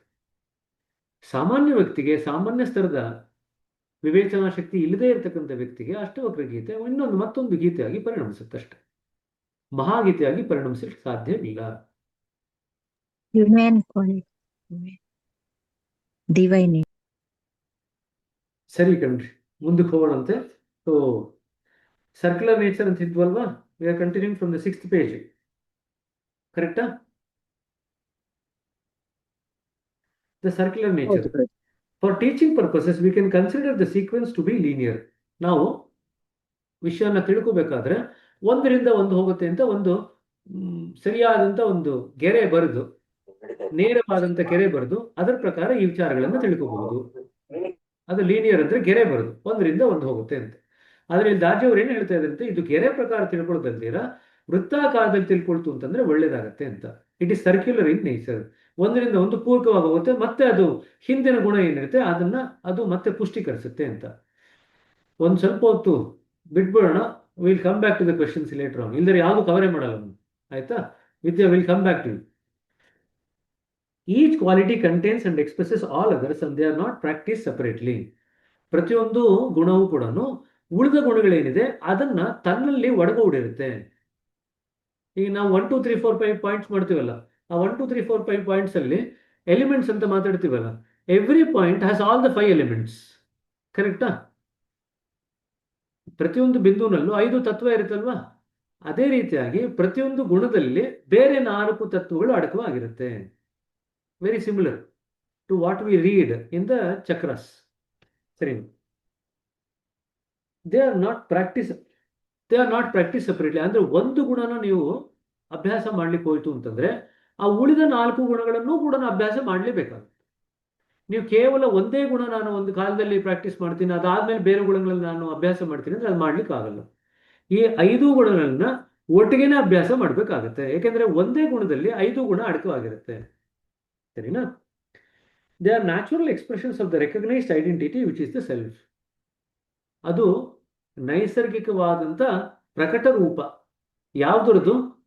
ಸೆಲ್ಫ್ ಅಂದ್ರೆ ಆತ್ಮದ್ದು ನೈಸರ್ಗಿಕವಾದಂತ ಪ್ರಕಟ ರೂಪ, ಸಹಜವಾದಂತ ಪ್ರಕಟ ರೂಪ ಈ 5 ಗುಣಗಳು. ಯಾರು ಈ ಆತ್ಮದ ಹತ್ರ ಹೋಗ್ತಾರೋ ಈ 5 ಗುಣಗಳನ್ನ ತಮಗ್ ತಾವಾಗಿ ಅರಿವಿಲ್ದಂಗೆನೆ ಪ್ರಕಟ ಮಾಡ್ತಾರೆ.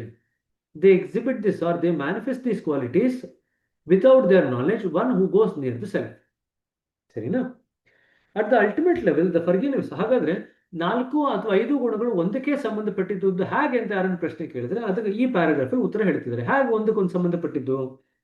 At the ultimate level forgiveness is truth recognising that no injury can touch its essential nature. ಪರಿಪೂರ್ಣತೆಯ ಸ್ಥಿತಿನಲ್ಲಿ ಸತ್ಯ ಏನಂತ ತಿಳ್ಕೊಳ್ಳುತ್ತೆ ಅಂತಂದ್ರೆ ಆ ಕ್ಷಮಾಗುಣ ಅನ್ನೋದು ಸತ್ಯ ಏನನ್ನು ಗುರುತಿಸುತ್ತೆ? ಯಾರೂ ಕೂಡ ಅದಕ್ಕೆ ಯಾವುದೇ ರೀತಿಯಾದಂತ ಅಸ್ತಿತ್ವದ ಸ್ತರದಲ್ಲಿ ಹಾನಿ ಮಾಡ್ಲಿಕ್ಕೆ ಸಾಧ್ಯ ಇಲ್ಲ ಅಂತ ತಿಳ್ಕೊಳ್ಳುತ್ತೆ. ಅದು ಸತ್ಯ ತಿಳ್ಕೊಳ್ತಕ್ಕಂಥ ಅದು ಕ್ಷಮಾಗುಣ. Sincerity use truth refusing to maintains false division. Sincerity ಅಂದ್ರೆ ಪ್ರಾಮಾಣಿಕತೆ ಅಂತ ತಗೊಳ್ತೀರಾ. ಪ್ರಾಮಾಣಿಕತೆ ಯಾವುದೇ ರೀತಿಯಾದಂತ ಕೃತಕವಾದಂತ ಭೇದ ಭಾವಗಳನ್ನ ಮಾಡೋದನ್ನ ಇಚ್ಛೆ ಪಡೋದಿಲ್ಲ. ನೈಜತೆ ಒಂದೇನೆ, truth is one. So you cannot have artificial divisions in the truth. So that artificial divisions, when it is not maintained, that is what we call as sincerity. ಮೂರನೇದು compassion is truth recognizing itself in all beings. ಸಹಾನುಭೂತಿ ಅಂತಂದ್ರೆ ಬೇರೆ ಎಲ್ಲರೂ ಕೂಡ ಆ ಸತ್ಯ ಒಂದೇ ಇದೆ ಅಂತ ಗುರುತಿಸುವುದೇನೆ ಸಹಾನುಭೂತಿ. Contentment is truth recognizing resting in its own sufficiency. ತೃಪ್ತತೆ ಅಂತಂದ್ರೆ ಸತ್ಯ ತನ್ನ ಮೇಲೆ ತಾನು ಸ್ಥಿರವಾಗಿ ನೆಲೆ ನಿಲ್ಲದು. ಸತ್ಯ is a truth knowing itself. ಸತ್ಯ is nothing but the truth or the ultimate knowing it self. ತನಗೆ ತಾನಾಗಿ ತಿಳ್ಕೊಳ್ತಕ್ಕಂಥದ್ದು. ಸೊ ಎಲ್ಲವೂ ಕೂಡ ಸತ್ಯಕ್ಕೆ ಒಂದಲ್ಲ ಒಂದು ರೀತಿ ಸಂಬಂಧವನ್ನು ಹೊಂದಿದೆ. Everything is related to the truth in some way or the other.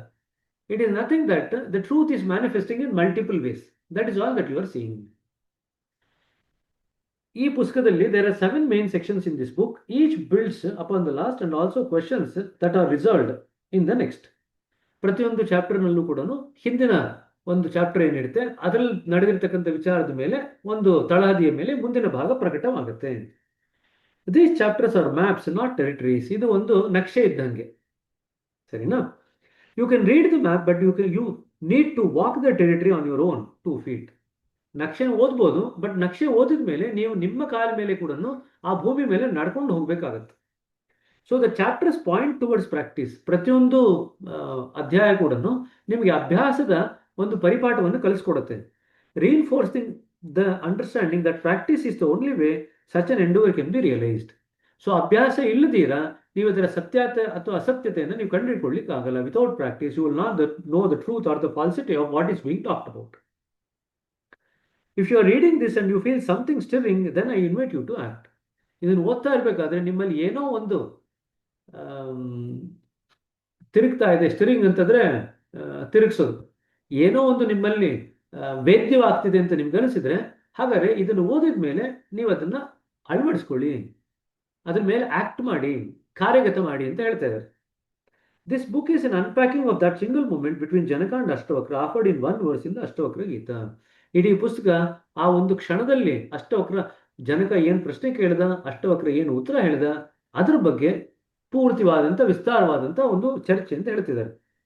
ಅಷ್ಟವಕ್ರ call this infallible, the surest path from the condition of bondage to freedom. ಅಂದ್ರೆ ಇದು ಫೇಲ್ ಆಗ್ಲಿಕ್ಕೆ ಸಾಧ್ಯನೇ ಇಲ್ಲ. ಅನ್ಫೇಲಿಂಗ್, ಇನ್ಫ್ಯಾಲಿಬಲ್ ಅಂದ್ರೆ ಅನ್ಫೇಲಿಂಗ್. ಇದು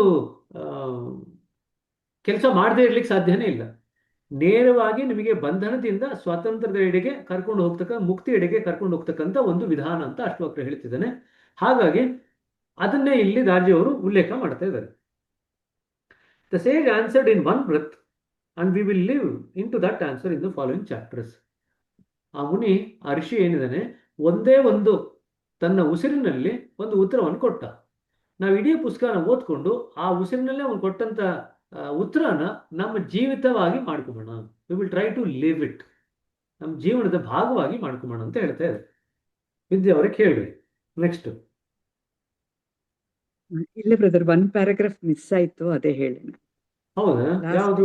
ನ್ಯಾಚುರಲ್ ತನಕ ಆಗಿತ್ತು, ಪ್ಯಾರಾಗ್ರಾಫ್ ಮಿಸ್ ಆಗಿದೆ. ಆಯ್ತು, ಮುಗಿಸೋಣ. The 5 prescriptions address this dissolution directly. Kshama releases the emotional charge that sustains impressions. 5 ಗುಣಗಳು ಯಾವುದು ನಮ್ಮ ಬಂಧನದಿಂದ ನಾವೇನು ಬಿಡಿಸ್ಕೋಬೇಕಂತಿದೀವಲ್ಲ ಅದನ್ನೇ ನೇರವಾಗಿ ಅಡ್ರೆಸ್ ಮಾಡುತ್ತೆ. ಹಾಗೆ ಮಾಡುತ್ತೆ. ಕ್ಷಮ ಅನ್ನೋದು ಆ ಬಂಧನದಲ್ಲಿ ಒಂದು ಭಾವನಾತ್ಮಕವಾದಂಥ ಒಂದು ತತ್ವ ಇರುತ್ತೆ, ಅದರಿಂದ ನಮ್ಮನ್ನು ವಿಮುಕ್ತಿಗೊಳಿಸುತ್ತೆ ಕ್ಷಮ ಅನ್ನೋದು. Dissolving the heat that keeps the old Woods alive. ಆ ಹಳೆಯ ಒಂದು ಆಘಾತಗಳೇನಿದೆ ಅದರಲ್ಲಿ ಬಿಸಿ ಇರುತ್ತೆ.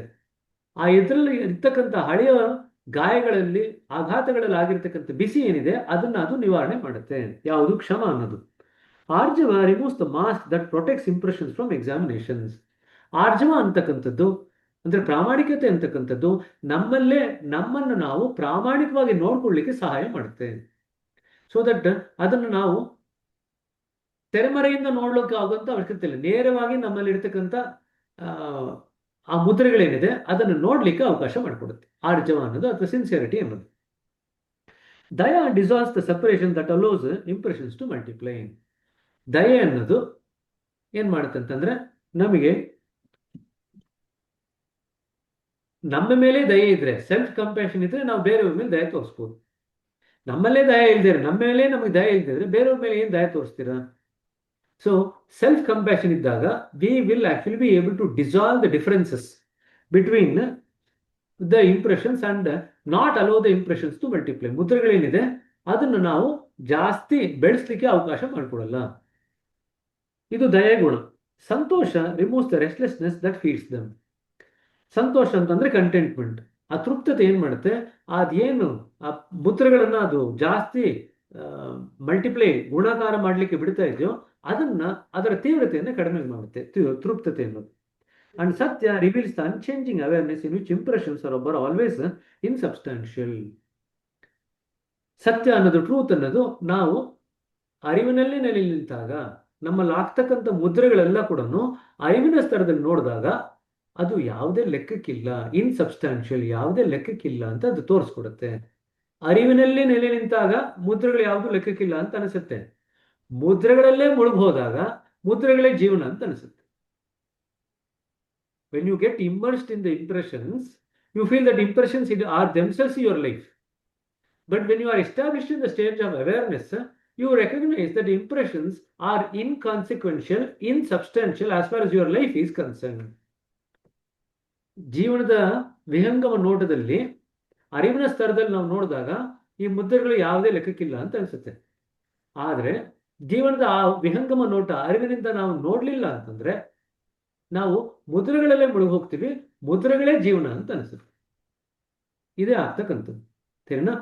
ಇನ್ಫ್ಯಾಕ್ಟ್ ಇದರಲ್ಲಿ ಮುದ್ರೆಗಳು ಹೇಗಾಗತ್ತೆ, ಯಾವ ಅನುಭವ ಮುದ್ರೆ ಆಗಿ ಪರಿವರ್ತನೆ ಆಗುತ್ತೆ, ಸಂಸ್ಕಾರ ಆಗಿ ಪರಿವರ್ತನೆ ಆಗುತ್ತೆ, ಅದೆಲ್ಲ ಮುಂದಿನ ಚಾಪ್ಟರ್ ಬರುತ್ತೆ. ಅದು ನೋಡ್ತಾ ನೋಡ್ತಾ ನಾವು ಮುದ್ರೆಗಳನ್ನು ಮಾಡ್ಕೊಳ್ಳದೆ ಇರ್ತಕ್ಕಂಥ ರೀತಿಯಲ್ಲಿ ಜೀವನ ಮಾಡ್ಲಿಕ್ಕೆ ಸಾಧ್ಯ ಇದೆಯಾ ಅಂತ ನಿಮ್ಮ ಮನಸ್ಸಿಗೆ ಅರಿವಾಗುತ್ತೆ. ಅಷ್ಟವಕ್ರ ಗೀತೆಯಲ್ಲಿ ನೀವು ಓದ್ತಾ ಓದ್ತಾ ಏನಾಗುತ್ತೆ ಅಂತಂದ್ರೆ ನಿಮ್ಮ ಅರಿವು ಬೆಳಿಬೇಕು. That is the first thing that you have to learn. Your awareness should grow. If after listening to Ashtavakra Gita, if your awareness is not growing, there is some error in the way that you are actually grasping Ashtavakra Gita. What does Ashtavakra Gita take you in the end to? ಕಡೆಯಲ್ಲಿ ಅಷ್ಟವಕ್ರ ಗೀತೆ ನಿಮ್ಮನ್ನು ಎಲ್ಲಿ ಕರ್ಕೊಂಡು ಹೋಗುತ್ತೆ? ನೀವು ಪರಿಪೂರ್ಣವಾದಂಥ ಅರಿವು ಅನ್ನೋ ಒಂದು ಸ್ತರದಲ್ಲಿ ಕರ್ಕೊಂಡು ಹೋಗಿ ನಿಮ್ಮನ್ನು ಕೂಡಿಸುತ್ತೆ. ಅಷ್ಟವಕ್ರ ಗೀತೆ ಕಡೆಗೆ ನಿಮ್ಮನ್ನು ಎಲ್ಲಿ ಕರ್ಕೊಂಡು ಕೂಡಿಸುತ್ತೆ ಅಂತಂದ್ರೆ you are nothing but pure awareness. ಪರಿಶುದ್ಧವಾದಂಥ ಅರಿವು. ನೀವು ಅರಿವಿನಲ್ಲಿ ಹಾಕಿರ್ತಕ್ಕಂಥ ಯಾವ ಮುದ್ರೆನೂ ನೀವಲ್ಲ. ಈಗ ತಾನ ಒಂದು ಶ್ಲೋಕ ಓದ್ದೆ ಇದಕ್ಕೆ ಸಂಬಂಧಪಟ್ಟಾಗೆ, ಯಾರಾದ್ರೂ ಹೇಳ್ತೀರಾ? 4 ಶ್ಲೋಕದಲ್ಲಿ ಒಂದು ನಾನು ಲಾಸ್ಟ್ ಶ್ಲೋಕ ಓದಿದ್ನಲ್ಲ, ಯಾವ ಶ್ಲೋಕ ಇದ್ದೆ?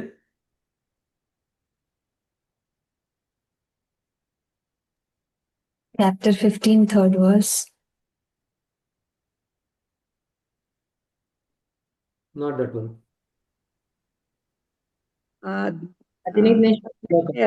Chapter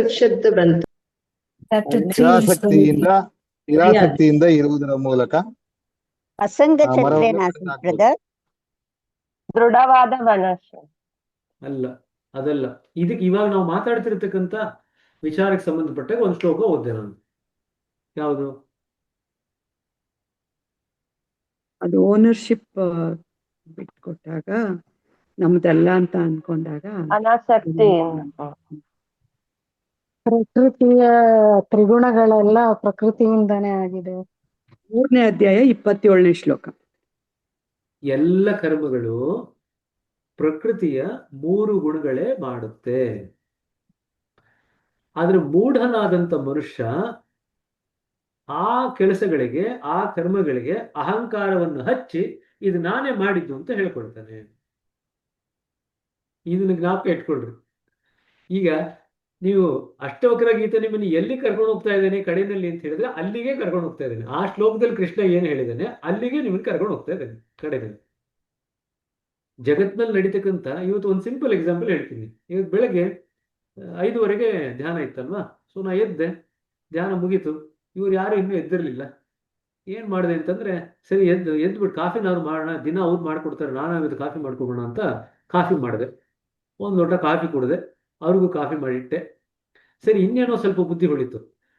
ಕಾಫಿ ಮಾಡಿದ್ ಮಾತ್ರ ಸಾಲದು, ಪಾಪ ಹೇಳೋ ಅಷ್ಟರಲ್ಲಿ ಒಂದಿಷ್ಟು ಹಾಲಾದರೂ ಕಾಯಿಸೋಣ ಅಂತೇಳಿ ಒಂದು ಸ್ವಲ್ಪ ಹಾಲಿತ್ತು, ಹಾಲು ಇಟ್ಬಿಟ್ಟು ಮರ್ತು ಹೋಗಿದ್ದೀನಿ. ಆಯ್ತಾ? ಹಾಗೆ ಮರ್ತು ಹೋದಾಗ ಪೂರ್ತಿ ನಾನು ಮರ್ತು ಹೋಗಿದ್ದೀನಿ. 10 ನಿಮಿಷ ಆಯ್ತು, 15 ನಿಮಿಷ ಆಯ್ತು, ನನ್ನ ಪಾಡಿನ ಯಾವುದೋ ಕೆಲಸದಲ್ಲಿ ಮುಳುಗಿದ್ದೀನಿ. ಆಮೇಲೆ ಯಾವುದೋ ಕಾರಣಕ್ಕೆ ಇಲ್ಲಿ ವಾಪಸ್ ಹೋಗಿ ಅಡಿಗೆ ಮನೆ ನೋಡ್ತೀನಿ, ಪೂರ್ತಿ ಕರಕಲಾಗಿದೆ. ಈಗ ಇದನ್ನ ನೀವು ಮಾಡಿದ್ರಿ ಅಂತ ನೀವು ಓನರ್ಶಿಪ್ ತಗೊಳ್ತೀರಾ, ಅಥವಾ ನಿಮಗೆ ಗೊತ್ತಿಲ್ಲದೆ ಇರೋ ಪ್ರಕೃತಿಯ 3 ಗುಣಗಳೇ ಮಾಡ್ತು ಅಂತ ಹೇಳ್ತೀರಾ? ಯಾವ್ದು ಹೇಳ್ತೀರಾ ಇದನ್ನ? ಈ ಶ್ಲೋಕ ನನ್ನ ನೆರವಿಗೆ ಬಂತು. ಇದನ್ನ ನಾವೇ ಮಾಡಿದ್ದಲ್ವಾ ಇಲ್ಲಿ ನಮ್ಮ ಮರವು ಮಾಡಿಸ್ಬಿಡ್ತು. ಮರೆಗೂ ಕೂಡ ನಾನೇ ಅಂತ ಹೇಳ್ತೇನೆ ಕೃಷ್ಣ. ಅದು ಕೂಡ ಭಗವದ್ಗೀತೆ ಶ್ಲೋಕನೇ ಕೊಟ್ಬಿಡು. ಎಲ್ಲ ಮರವು ನಾನೇ ಅಂತ ಹೇಳ್ತೇನೆ. ಇದು ಎಸ್ಕೇಪಿಂಗ್ ನೇಚರ್ ಆಗುತ್ತೆ. ಇಲ್ಲ ಎಸ್ಕೇಪ್ ಆಗೋದಿಲ್ವಾ ಬ್ರದರ್? ಅಲ್ಲ, ನಾನು ಯಾಕೆ ಎಕ್ಸಾಂಪಲ್ ಹೇಳಿದೆ ಅಂತಂದ್ರೆ, ನೋಡ್ರಿ, ನೀವು ಮಾಡ್ಬೇಕಂತಿದ್ರಿ, ನೀವು ಏನಂತ ಮಾಡ್ಬೇಕಂತಿದ್ರಿ? What was your intention?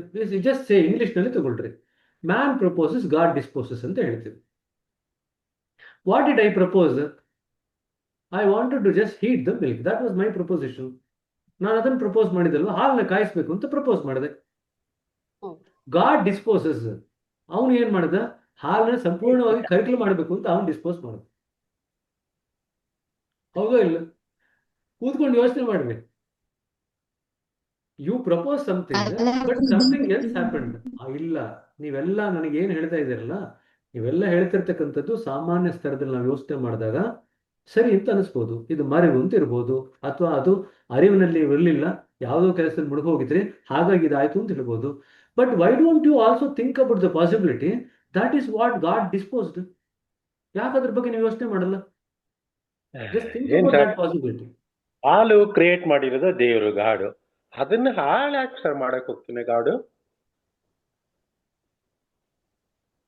ಸಾರಿ, ನಿಮ್ಗೆ ಡಿಸ್ಟರ್ಬ್ ಆಯ್ತೇನೋ ಫ್ಲೋಗೆ? ಇಲ್ರಿ, ನೀವು ಹೇಳಿದ ಅರ್ಥ ಆಗ್ಲಿಲ್ಲ. ಹಾಲನ್ನ ಭಗವಂತ ಕ್ರಿಯೇಟ್ ಮಾಡಿದಾನೆ, ನೇಚರ್ ಕ್ರಿಯೇಟ್ ಮಾಡಿದೆ. ಹಾಲನ್ನ ಮತ್ತೆ ಅವನ್ಯಾಕೆ ಹಾಳು ಮಾಡಕ್ ಹೋಗ್ತಾನೆ ಅನ್ನೋದು ನನ್ನ ಕ್ವಶನ್. ಭಗವಂತನಿಗೆ ಸೃಷ್ಟಿ ಮಾಡೋದಾಗ್ಲಿ ಹಾಳು ಮಾಡೋದಾಗ್ಲಿ ಅಂತ ಎರಡೂ ಕಾನ್ಸೆಪ್ಟ್ ಇಲ್ಲ. There is no concept of creation and destruction as far as god is concerned. ಭಗವಂತ ಯಾರ ಸಂಸ್ಕಾರಗಳ ಭಾರನ್ನು ತಾನು ತಗೊಳ್ಳಲ್ಲ ಅಂತಾನೆ ಹೇಳ್ತಾನೆ Krishna. Anyway, think about. I just gave you simple example that happen today morning. Please think about it. All the answers that you gave is in the possibility of range of the answers. ಯಾವುದು ತಪ್ಪಂತ ನಾವು ಹೇಳ್ತಾ ಇಲ್ಲ, ಆದರೆ ಕಾಲಕ್ರಮೇಣದಲ್ಲಿ ಇದೇ ಸನ್ನಿವೇಶಕ್ಕೆ ನಾವು ಕೊಡ್ತಾ ಇರ್ತಕ್ಕಂಥ ಉತ್ತರಗಳು ಬದಲಾವಣೆ ಆಗ್ತಾ ಹೋಗುತ್ತೆ. That is your growth. ಸರಿ, ಇದಕ್ಕೆ ಜ್ಞಾಪಕ ಇಟ್ಕೊಳ್ಳಿ. ಬಟ್ ಎನಿವೆ, ಇದೇ ಒಂದು ರೀತಿಯಾದಂಥ ಉದಾಹರಣೆಗಳು ಇನ್ನು ಕಾಲಕ್ರಮೇಣದಲ್ಲಿ ನಮಗೆ ಮುಂದಕ್ಕೆ ಬರುತ್ತೆ. ಅರ್ಥ ಆಯ್ತಾ? ನೋಡೋಣಂತೆ. Let's continue. Introduction. The path that continues. ಈಗ ದಾರಿ ಇನ್ನು ಮುಂದುವರೆದಿದೆ. These chapters are based on talks delivered over 7 evenings to seekers who gathered with their questions. So, ಒಂದು 7 ದಿನ ಸಾಯಂಕಾಲ ದಾಜಿಯವ್ರ ಜೊತೆಗೆ ಕೂತ್ಕೊಂಡಿದ್ದರಂತೆ ಕೆಲವರು. ಅವರಿಗೆ 7 ದಿವಸ ಇದರ ಬಗ್ಗೆ ದಾಜಿಯವರು ಮಾತುಕತೆ ಆಡಿದ್ದಾರೆ, ಅವ್ರ ಜೊತೆ ಚರ್ಚೆ ಮಾಡಿದ್ದಾರೆ. ಅವರ ಪ್ರಶ್ನೆಗಳಿಗೆ ಉತ್ತರ ಹೇಳ್ತಾ ಹೇಳ್ತಾ ಇದರ ಬಗ್ಗೆ ಉಲ್ಲೇಖ ಮಾಡಿದ್ದಾರೆ. What they encountered was not merely information but a shared field of enquiry and stillness. ಇವಾಗ ನಾವೆಲ್ಲ ಮಾಡ್ತಿರೋದು ಇದನ್ನೇ, shared field of inquiry and stillness. ನಾವೆಲ್ಲರೂ ಕೂಡ ಸ್ಥಿರವಾದಂಥ ಮನಸ್ಸಿನಿಂದ ಯಾವುದೋ ಒಂದು ಪ್ರಶ್ನೆನ ನಾವು ಅದನ್ನು ಬಿಡಿಸಿ ಅದರ ಉತ್ತರ ತಿಳ್ಕೋಬೇಕು ಅನ್ನೋ ಒಂದು ಕುತೂಹಲದಿಂದ ನಾವೆಲ್ಲರೂ ಕೂಡ ಇಲ್ಲಿ ಸೇರಿದ್ದೀವಿ. What to hold now in the return form of those evenings. ದಾಜಿಯವರು ಅವಾಗ ಏನು 7 ದಿವಸ ಏನೆಲ್ಲ ಉಲ್ಲೇಖ ಮಾಡಿದ್ರು ಅದರ ಒಂದು ಲಿಖಿತ ರೂಪ ಈ ಪುಸ್ತಕ. In the movement from the spoken word to the page the experience deepens into a more contemplative mode. ಈಗ ಅಲ್ಲಿ ದಾಜಿಯವರು ಉತ್ತರ ಹೇಳ್ತಾ ಇದ್ರು, ಈಗ ಅದನ್ನ ಪುಸ್ತಕದ ರೂಪದಲ್ಲಿ ಬಂದಿದ್ದಾರೆ. ಪುಸ್ತಕದ ರೂಪದಲ್ಲಿ ಬರಬೇಕಂದ್ರೆ ಬರಿಬೇಕು ಅಂತಂದ್ರೆ ಮನಸ್ಸು ಆಳವಾದಂತ ಯೋಚನಾ ಲಹರಿಯಲ್ಲಿ ಮುಳುಗೋಗಿದೆ, ಕಾಂಟೆಂಪ್ಲೇಟಿವ್ mode ಹೊರಟೋಗಿದೆ. The immediacy of a live gathering, the tone of the voice, the shared silence and the collective attention cannot be fully preserved. ನೋಡ್ರಿ, ದಾಜಿಯವರಿಗೆ ಉತ್ತರ ಹೇಳ್ತಾ ಇದ್ರು. ಉತ್ತರ ಹೇಳ್ಬೇಕಾದ್ರೆ ಏನೆಲ್ಲ ಇತ್ತು? ನಿಶ್ಶಬ್ದತೆ ಇತ್ತು, ಜೀವಂತವಾದಂಥ ಜನಗಳ ಸುತ್ತ ಕೂತಿದ್ರು. ದಾಜಿಯವರ ಒಂದು ಧ್ವನಿಯಲ್ಲಿ ತನ್ನದೇ ಆದಂಥ ಏರಿಳಿತಗಳು ಇರುತ್ತಿತ್ತು. ಎಲ್ಲರೂ ಕೂಡ ನಿಶ್ಶಬ್ದದಿಂದ ಕೇಳ್ತಾ ಇದ್ರು, ಎಲ್ಲರೂ ಕೂಡ ಗಮನವಿಟ್ಟು ಕೇಳ್ತಾ ಇದ್ರು. ಇದಿಷ್ಟು ಇತ್ತು ಅಲ್ಲಿ ಯಾವಾಗ ದಾಜಿಯವ್ರು ನೇರವಾಗಿ ಉತ್ತರ ಕೊಡ್ಬೇಕಾದ್ರೆ. ಆದ್ರೆ ಅದನ್ನೆಲ್ಲ ಕೂಡ ಪುಸ್ತಕದಲ್ಲಿ ತರೋದು ಬಹಳ ಕಷ್ಟ. ಅರ್ಥ ಆಯ್ತಾ? ಯಾಕೆ ನಾವು ಒಂದ್ ಕಡೆ ಸೇರಿ ಒಂದು ವಿಚಾರನ, ಈಗ ನೋಡಿ, ಇದೇ ಪುಸ್ತಕನ ನಾವು ತಗೊಂಡು ಹೋಗಿ ನಾವು 3 ದಿವಸ ವರ್ಕ್ಶಾಪ್ ಮಾಡ್ತೀವಿ ಅಂತ ಇಟ್ಕೊಳ್ರಿ ಕಷ್ಟಲ್ಲಿ. ಅದ್ರಲ್ಲಿ ಬರ್ತಕ್ಕಂಥ ವಾತಾವರಣನೇ ಬೇರೆ ಇರುತ್ತೆ, ಅದರಲ್ಲಿ ಕಲಿತಕ್ಕಂಥ ಒಂದು ವಿಚಾರಗಳೇ ಬೇರೆ ಇರುತ್ತೆ, ಅದರಲ್ಲಿ ಇರತಕ್ಕಂಥ ಪ್ರಜ್ಞೆ ಸ್ಥರನೇ ಬೇರೆ ಇರುತ್ತೆ. ಅದೇ ನಾವು ಇಲ್ಲಿ ಆನ್ಲೈನ್ ಮಾಡಿದಾಗ ಇಲ್ಲಿ ಒಂದು ರೀತಿ ಆದಂತ ಇರುತ್ತೆ. ಅಲ್ಲಿ ದಾಜಿಯವ್ರು ಮಾಡಿದಾಗ ನೇರವಾಗಿ ಎದುರುಗಡೆನೇ ಇದ್ರು, ಎಲ್ಲರೂ ಮುಖಾಮುಖಿಯಾಗಿ, ಎಲ್ಲರೂ ನಿಶ್ಶಬ್ದದಿಂದ ಉತ್ತರ ಕೇಳ್ತಾ ಇದ್ರು, ಎಲ್ಲರೂ ತಮ್ಮ ಪ್ರಜ್ಞೆಯನ್ನ ತೆರೆದಿಟ್ಕೊಂಡಿದ್ರು, ಎಲ್ಲರೂ ಕೂಡ ದಾಜಿಯವ್ರ ಕಡೆನೇ ಗಮನ ಕೊಡ್ತಾ ಇದ್ರು. ದಾಜಿಯವರ ಉತ್ತರಗಳಲ್ಲಿ ಏರಿಳಿತಗಳಿರ್ತಿದ್ದು, ಎಲ್ಲರೂ ಜೀವಂತವಾಗಿ ಅವ್ರ ಉತ್ತರ ಏನ್ ಕೊಡ್ತಾ ಇದ್ರು ಅದನ್ನ ಕೇಳ್ತಾ ಇದ್ರು. ಇವೆಲ್ಲ ಇತ್ತು. ಆದ್ರೆ ಅದೆಲ್ಲವನ್ನು ನಾವು ಪುಸ್ತಕದ ರೂಪದಲ್ಲಿ ತಂದಾಗ ಅನುಭವಿಸ್ಲಿಕ್ಕೆ ಸಾಧ್ಯ ಇಲ್ಲ. ಅರ್ಥ ಆಯ್ತಾ? ಅದಕ್ಕೇನೆ ನೀವು ಪುಸ್ತಕಗಳನ್ನ ಆನ್ಲೈನ್ ಮಾಡಿದಾಗ ಒಂದು ಹಂತಕ್ಕೆ ಅದಕ್ಕೆ ಜೀವ ಕೊಡಬಹುದು. ಅದೇ ಪುಸ್ತಕನ ನೀವು ಒಂದು ವಾರ ಒಂದು ವರ್ಕ್ಶಾಪ್ ತರ ಮಾಡಿ ಅಲ್ಲಿ ನೀವು ಚರ್ಚೆ ಮಾಡಿದಾಗ ಅದಕ್ಕೆ ಪರಿಪೂರ್ಣವಾದಂಥ ಜೀವತ್ವವನ್ನು ಕೊಡಬಹುದು. You can actually make the book come alive in full-fledged way when you actually do it as a workshop over 5 to 7 days. But when you do it for 1.5 hours, ಸ್ವಲ್ಪ ಮಟ್ಟಿಗೆ ಜೀವತ್ವವನ್ನು ಕೊಡ್ಬೋದು. ಸೊ ಯಾವ ಅಂಶಗಳು ನಾವು ಕೇವಲ ಪುಸ್ತಕ ಓದಿದಾಗ, ಈಗ ಫಾರ್ ಎಕ್ಸಾಂಪಲ್ ಇದು ಚರ್ಚೆನೂ ಮಾಡ್ತಿಲ್ಲ ಅಂತ ಇಟ್ಕೊಳ್ರಿ, ಕೇವಲ ಎಲ್ಲರೂ ನಾವು ಪುಸ್ತಕ ತಗೊಳ್ರಿ ಓದಿದ್ವಿ ಅಂತ ಇಟ್ಕೊಳ್ರಿ, ಈ ಅಂಶಗಳು ಯಾವುದು ನಮ್ಮ ಗಣನೆಗೆ ಬರೋದೇ ಇಲ್ಲ. We will not be able to experience any of these factors. ಕರೆಕ್ಟಾ? So that is the big difference between actually taking up a book and then doing a workshop on it versus reading the book online versus reading the book ourselves. These are 3 different levels. ಮೂರು ಸ್ತರ. ಸರಿನಾ? The written page offers something different and that is space. ಹಾಗಾದ್ರೆ ಈಗ ಬರೆದಿರ್ತಕ್ಕಂಥದ್ದು ಇದೆಯಲ್ಲ, ಒಂದು ವಿಶೇಷವಾದ ಅಂಶವನ್ನು ನಿಮ್ಗೆ ಕೊಡುತ್ತೆ. ಏನದು? ಆಕಾಶ. ಸ್ಪೇಸ್ ಅಂದ್ರೆ ಆಕಾಶ. ಏನ್ ಆಕಾಶ ಇದು? ಈಗ ನೋಡ್ರಿ, ನೀವು ಓದ್ತಾ ಇದ್ದೀರಾ, ನೀವು ಒಬ್ಬರೇ ಓದಿದ್ಮೇಲೆ ನಿಮ್ಗೆ ಯಾವುದೇ ಫಾಸ್ಟ್ ಇದೆ, ಈಗ ದಾಜಿಯವ್ರು ಹೇಳ್ತಾ ಹೋದ್ರು ಅಂತ ಇಟ್ಕೊಳ್ರಿ, ಅದು ನಿಮ್ಗೆ ಅರ್ಥ ಆಯ್ತು ಅರ್ಥ ಆಗ್ಲಿಲ್ವೋ ದಾಜಿಯವ್ರು ಮುಂದೆ ಕೊಟ್ಟೋಗ್ತಾರೆ. ಕರೆಕ್ಟಾ? ಆದ್ರೆ ಇಲ್ಲಿ ನೀವು ಪುಸ್ತಕ ಓದ್ಬೇಕಾದ್ರೆ 1 ಪೇಜ್ ಓದಿದ್ರಿ, ಏನು ಅರ್ಥವಾಗಲಿಲ್ಲ, ಮುಂದಕ್ಕೆ ಹೋಗಲ್ಲ. ಆ 1 ಪೇಜ್ ಓದ್ಬಿಟ್ಟು ಅಲ್ಲೇ ಇರ್ತೀರ. ಆಯ್ತು, ಇದು ಏನೋಪ್ಪ ನಂಗೆ ಏನು ಅರ್ಥವಾಗಿಲ್ಲ, ಇನ್ನೊಬ್ಬರನ್ನ ಕೇಳಿ ನೋಡೋಣ, ಅಥವಾ ಅದ್ರ ಬಗ್ಗೆ ನಾನೇ ಯೋಚನೆ ಮಾಡಿ ನೋಡೋಣ, ಅದ್ರ ಬಗ್ಗೆ ಧ್ಯಾನ ಮಾಡಿ ನೋಡೋಣ, ಏನು ಅರ್ಥ ಆಗುತ್ತೋ ಅದಾದ್ಮೇಲೆ ನಾನು ಮುಂದಕ್ಕೆ ಹೋಗ್ತೀನಿ ಅಂತ. ಅಂದ್ರೆ ನಿಮಗೆ ಎಷ್ಟು ಬೇಕಾದ್ರೂ ಸಮಯ ಕೊಡ್ಬೋದು, ಕಾಲ ಅವಕಾಶ ಕೊಡ್ಬೋದು, ಕಾಲ ಅವಕಾಶ ಎರಡೂ ಕೊಡ್ಬೋದು, ಜೊತೆಗೆ ಆಕಾಶನೂ ಕೊಡ್ಬೋದು. ಒಂದು ಆಕಾಶ ಅಂತಂದ್ರೆ ಮನಸ್ಸಿನಲ್ಲಿ ಯೋಚನೆ ಮಾಡ್ಲಿಕ್ಕೆ ಜಾಗ ಕೊಡ್ಬೋದು. ಸೊ ಸಮಯ ಕೊಡ್ಬೋದು, ಆಕಾಶ ಕೊಡ್ಬೋದು. ಎಲ್ಲಿವರೆಗೆ ನಿಮ್ಗೆ ಅರ್ಥ ಆಗಲ್ಲ ಅವ್ರು ಮುಂದಕ್ಕೆ ಹೋಗುವಂತ ಅಗತ್ಯ ಇಲ್ಲ. ನೇರವಾಗಿ ಅಲ್ಲೇ ಕೂತ್ಕೊಂಡು ಕೇಳಿದಾಗ ಸ್ವಲ್ಪ ಭಾಗಗಳು ಅರ್ಥ ಆಗ್ಬೋದು, ಸ್ವಲ್ಪ ಭಾಗ ಅರ್ಥ ಆಗದೆ ಇರ್ಬೋದು. ಆದ್ರೆ ದಾಜಿಯವರಂತೂ ಮುಂದಕ್ಕೆ ಹೋಗ್ತಾ ಇರ್ತಾರೆ. ಸೊ ಪುಸ್ತಕದಲ್ಲಿ ರೂಪ ಪ್ರಕಟ ಆದಾಗ ಒಂದು ಅಡ್ವಾಂಟೇಜ್ ಇರುತ್ತೆ, ನೇರವಾಗಿ ನಾವು ಮಾತುಕತೆ ಕೇಳಿದಾಗ ಅದರಲ್ಲೇ ತನ್ನದೇ ಆದಂತ ಒಂದು ಅಡ್ವಾಂಟೇಜ್ ಇರುತ್ತೆ. ಅದರಲ್ಲಿ ಇರ್ತಕ್ಕಂಥದ್ದು ಇದರಲ್ಲಿ ಸಿಗಲ್ಲ, ಇದರಲ್ಲಿ ಸಿಗ್ತಕ್ಕಂಥದ್ದು ಅದರಲ್ಲಿ ಸಿಗಲ್ಲ. ಈಗ 100 ಜನ ಇದ್ದಾರೆ, 100 ಜನಕ್ಕೆ ದಾಜಿಯವ್ರು ಹೇಳ್ತಾ ಇದ್ದಾರೆ, ಅದ್ರಲ್ಲಿ ಒಂದು 55 ಜನಕ್ಕೆ ಅರ್ಥ ಆಯ್ತು, 60 ಜನಕ್ಕೆ ಅರ್ಥ ಆಯ್ತು, 40 ಜನಕ್ಕೆ ಅರ್ಥ ಆಗಿಲ್ಲ ಅಂತ ಇಟ್ಕೊಳ್ರಿ. ಆ 40 ಜನ ನಮ್ಗೇನು ಅರ್ಥ ಆಗಿಲ್ಲ, ನಾನು ಮುಂದಕ್ಕೆ ಹೋಗೋದು ಬೇಡ ಅಂದ್ರೆ ದಾಜಿಯವ್ರು ನಿಲ್ಲಿಸ್ಲಿಕ್ಕಾಗಲ್ಲ, ಅವ್ರ ಪಾಡಿಗೆ ಅವ್ರು ಮುಂದಕ್ಕೆ ಹೋಗ್ತಾ ಇರ್ತಾರೆ. ಈ 40 ಜನಕ್ಕೆ ಏನು ಅರ್ಥ ಆಗಿಲ್ವೋ ಅವ್ರು ಕಾಲಕ್ರಮೇಣದಲ್ಲಿ ಅವ್ರು ಕಲ್ತ್ಕೋಬೇಕಷ್ಟೆ ಅಲ್ವಾ? ಸೊ ಇದು ಜ್ಞಾಪಕ ಇಟ್ಕೊಳ್ರಿ. ಅದಕ್ಕೆ ಹೇಳ್ತಾ ಇದ್ದಾರೆ, you may pass, you may return and sit with the passage until it speaks in its own time. ಯಾವುದೋ ಒಂದು ಟಿಪ್ಪಣಿ ಓದ್ತೀರಾ, ಅದು ನಿಮಗೆ ತನಗೆ ತಾನಾಗಿ ಮಾತಾಡಿ ಅದು ವಿವರಣೆ ಕೊಡೋವರೆಗೂ ಕೂಡ ನೀವು ಅಲ್ಲೇ ಇರ್ಬೋದು, ಮುಂದಕ್ಕೆ ಹೋಗುವಂತ ಅಗತ್ಯ ಇಲ್ಲ. So I invite you to read slowly, allow the silence that follows to do its work. So ಒಂದು ಪ್ಯಾರಾಗ್ರಾಫ್ನ ಓದ್ರಿ, ಒಂದು ವಾಕ್ಯವನ್ನು ಓದ್ರಿ, ಅದಾದ್ಮೇಲೆ ಆ ನಿಶ್ಶಬ್ದತೆ ಏನ್ ಬರುತ್ತಲ್ವಾ, ಅದು ತನ್ನ ಕೆಲಸವನ್ನು ಮಾಡಲಿಕ್ಕೆ ಅವಕಾಶ ಮಾಡಿಕೊಡ್ರಿ. Wait for that silence to do its work. Silence ನಲ್ಲಿ ಅಂದ್ರೆ you have to immerse into yourself. ನಿಮ್ಮಲ್ಲಿ ನೀವು ಮುಳುಗೋದಾಗ ಆ ನಿಶ್ಶಬ್ದತೆಯಲ್ಲಿ ನೀವು ಓದಿರ್ತಕ್ಕಂಥ ವಿಚಾರದ ಬಗ್ಗೆ ಏನು ಹೃದಯದಿಂದ ಪ್ರಕಟ ಆಗುತ್ತೆ ಅದನ್ನ ನೀವು ಸವಿಲಿಕ್ಕೆ ಪ್ರಯತ್ನ ಪಡ್ರಿ. ಇದನ್ನ ದಾಜಿಯವರು ಹೇಳ್ತಾ ಇದ್ದಾರೆ. ದ ಸ್ಟಿರಿಂಗ್ಸ್ ಸಮ್ ಯು ಫೀಲ್, ಅಂದ್ರೆ ಹೃದಯದಲ್ಲಿ ಏನೋ ಕಲಕದಂಗೆ ಆಗ್ತಾ ಇದೆ. ಸ್ಟಿರಿಂಗ್ ಅಂದ್ರೆ ಏನೋ ಕಲಕದಂಗೆ ಆಗ್ತಾ ಇದೆ. ಏನದು? If something stirs while you are really reading, please notice it. ನೀವು ಇದನ್ನು ಓದ್ಬೇಕಾದ್ರೆ ನಿಮ್ಮ ಹೃದಯದಲ್ಲಿ ಏನೋ ಕಲಕ್ತಾ ಇದೆ ಅಂತ ಅನಿಸಿದ್ರೆ ಅದನ್ನ ದಯವಿಟ್ಟು ಗಮನಿಸಿ. It may be a question that cannot be yet be found. ಏನೋ ಪ್ರಶ್ನೆ ಇರ್ಬೋದು, ಆದ್ರೆ ಪ್ರಶ್ನೆಗೆ ಸ್ಪಷ್ಟವಾದಂತ ರೂಪ ಬಂದಿಲ್ಲ. ಏನ್ ಪ್ರಶ್ನೆ ಅಂತಾನೆ ಗೊತ್ತಿಲ್ಲ, ಆದ್ರೆ ಏನೋ ಪ್ರಶ್ನೆ ಅಂತ ಅನಿಸುತ್ತೆ, ಅದಕ್ಕೆ ರೂಪ ಬಂದಿಲ್ಲ. A recognition that passes too quickly to name. ಏನೋ ಒಂದು ಅರ್ಥ ಆಯ್ತು ಅಂತ ಅನ್ಸುತ್ತೆ, ಆದ್ರೆ ಏನ್ ಅರ್ಥ ಆಯ್ತು ಅಂತ ಗುರ್ತಿಡಿಯುವಸಲ ಹೊರಟೋಗುತ್ತೆ, ಸರಿನಾ? ಅಂಡ್ ಎ ಫೇಂಟ್ ಫೆಮಿಲಿಯಾರಿಟಿ, ಇದೇನೋ ಇದೆಯಲ್ಲ, ಇದೇನೋ ವಿಚಾರ ನಂಗೆ ಚಿರಪರಿಚಿತ ಇದ್ದಂಗೆ ಇದೆಯಲ್ಲ ಅಂತ ಅನಿಸ್ಬೋದು. ಫೇಂಟ್ ಫೆಮಿಲಿಯಾರಿಟಿ, ಹಳೆ ವಿಚಾರ ಇದು, ನನಗೆ ಚಿರಪರಿಚಿತ ಇದೆಯಲ್ಲ ಅಂತ ಅನಿಸ್ಬಹುದು. As if something long known has come close again. ಹಿಂದೆ ಯಾವಾಗಲೂ ನಿಮ್ಗೆ ಗೊತ್ತಿದ್ದಂಥ ವಿಚಾರ ಈಗ ಸಡನ್ ಆಗಿ ನಿಮ್ ಹತ್ರ ಬಂದಿದೆ ಅಂತ ಅನಿಸ್ಬಹುದು. ಇದು ಏನ್ ಬೇಕಾದ್ರೆ ಆಗ್ಬಹುದು. In such moments, the dialogue between Janaka and Ashtavakra is no longer distant, it is unfolding now. ಹಾಗಾದ್ರೆ ನಿಮ್ಮಲ್ಲಿ ಕಲೆಕ್ತಾ ಇದೆ ಅಂತ ಹೆಂಗ್ ಗೊತ್ತಾಗುತ್ತೆ? ಏನೋ ಪ್ರಶ್ನೆ ಬರ್ತಾ ಇದೆ, ಪ್ರಶ್ನೆ ಸ್ಪಷ್ಟತೆ ಪಡ್ಕೊಂಡಿಲ್ಲ. ಯಾವುದೋ ಒಂದು ಚಿರಪರಿಚಿತವಾದಂತ ಸ್ಥಿತಿ ಅಥವಾ ವಿಷಯ ನನಗೆ ಮತ್ತೆ ವಾಪಸ್ ಬರ್ತಾ ಇದೆ ಅಂತ ಅನಿಸುತ್ತೆ. ಮೂರನೇದು, ಯಾವುದೋ ಒಂದು ಗುರುತು ನನಗೆ ಸಿಕ್ತು ಅಂತ ಅನಿಸುತ್ತೆ, ಆದರೆ ಅದು ಏನು ಗುರುತು ಅಂತ ನಾವು ಗ್ರಹಿಸೋಕೆ ಮುಂಚೆನೆ ಹೊರಟೋಗುತ್ತೆ. ಈ ಮೂರರಲ್ಲಿ ಏನಾದ್ರು ಒಂದು ಆಯ್ತು ಅಂತಂದ್ರೆ, ಈಗ ಜನಕ ಮತ್ತು ಅಷ್ಟವಕ್ರನ ನಡುವೆ ಏನು ಸಂಭಾಷಣೆ ನಡೀತಿದೆ ಅದು ನಮ್ಮ ಜೀವನದಲ್ಲಿ ಬಿಚ್ಕೊಳ್ತಾ ಇದೆ.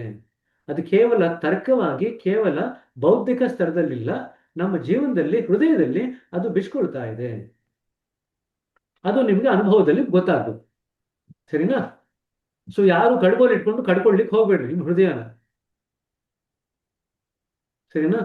ವೆಯ್ಟ್ ಮಾಡ್ರಿ, ತನಗೆ ತಾನಾಗೆ ಕಡಿಬೇಕು. ಕನ್ನಡದಲ್ಲಿ ನಾವು ಕಡಿಬೇಕು ಅಂತಂದ್ರೆ ಇನ್ನೊಂದು ಅರ್ಥದಲ್ಲಿ ಹೇಳ್ತೀವಿ. ಅರ್ಥ ಆಯ್ತಾ? ತಲೆ ಏನಾದ್ರು ಕಡಿತಾ ಇದೆಯಾ ಅಂದ್ರೆ ಕೆರಿತಾ ಇದೆಯಾ ಅಂತ, ನವೆ ಬರ್ತಾ ಇದೆಯಾ ಅಂತ, ಆ ಕಡಿಯೋದಲ್ಲ ಇಲ್ಲಿ. ಅರ್ಥ ಆಯ್ತಾ? ಅಥವಾ ಇನ್ಯಾವುದರ ಅವ್ರ ಜೊತೆ ಜಗಳ ಆಡ್ಬೇಕು ಅಂತ ನಮ್ಗೆ ಮನಸ್ಸು ಕಡಿತಾ ಇದೆ ಅಂತ ಹೇಳ್ತೀವಿ. ಅಂದ್ರೆ mind is restless to fight with them ಅಂತ. ಆ ಕಡಿತಾನೂ ಅಲ್ಲ ಇದು, ಇದು ಹೃದಯದಲ್ಲಿ ಆಗ್ತಕ್ಕಂಥ ಕಡಿತ. ಸರಿನಾ? What the sages new.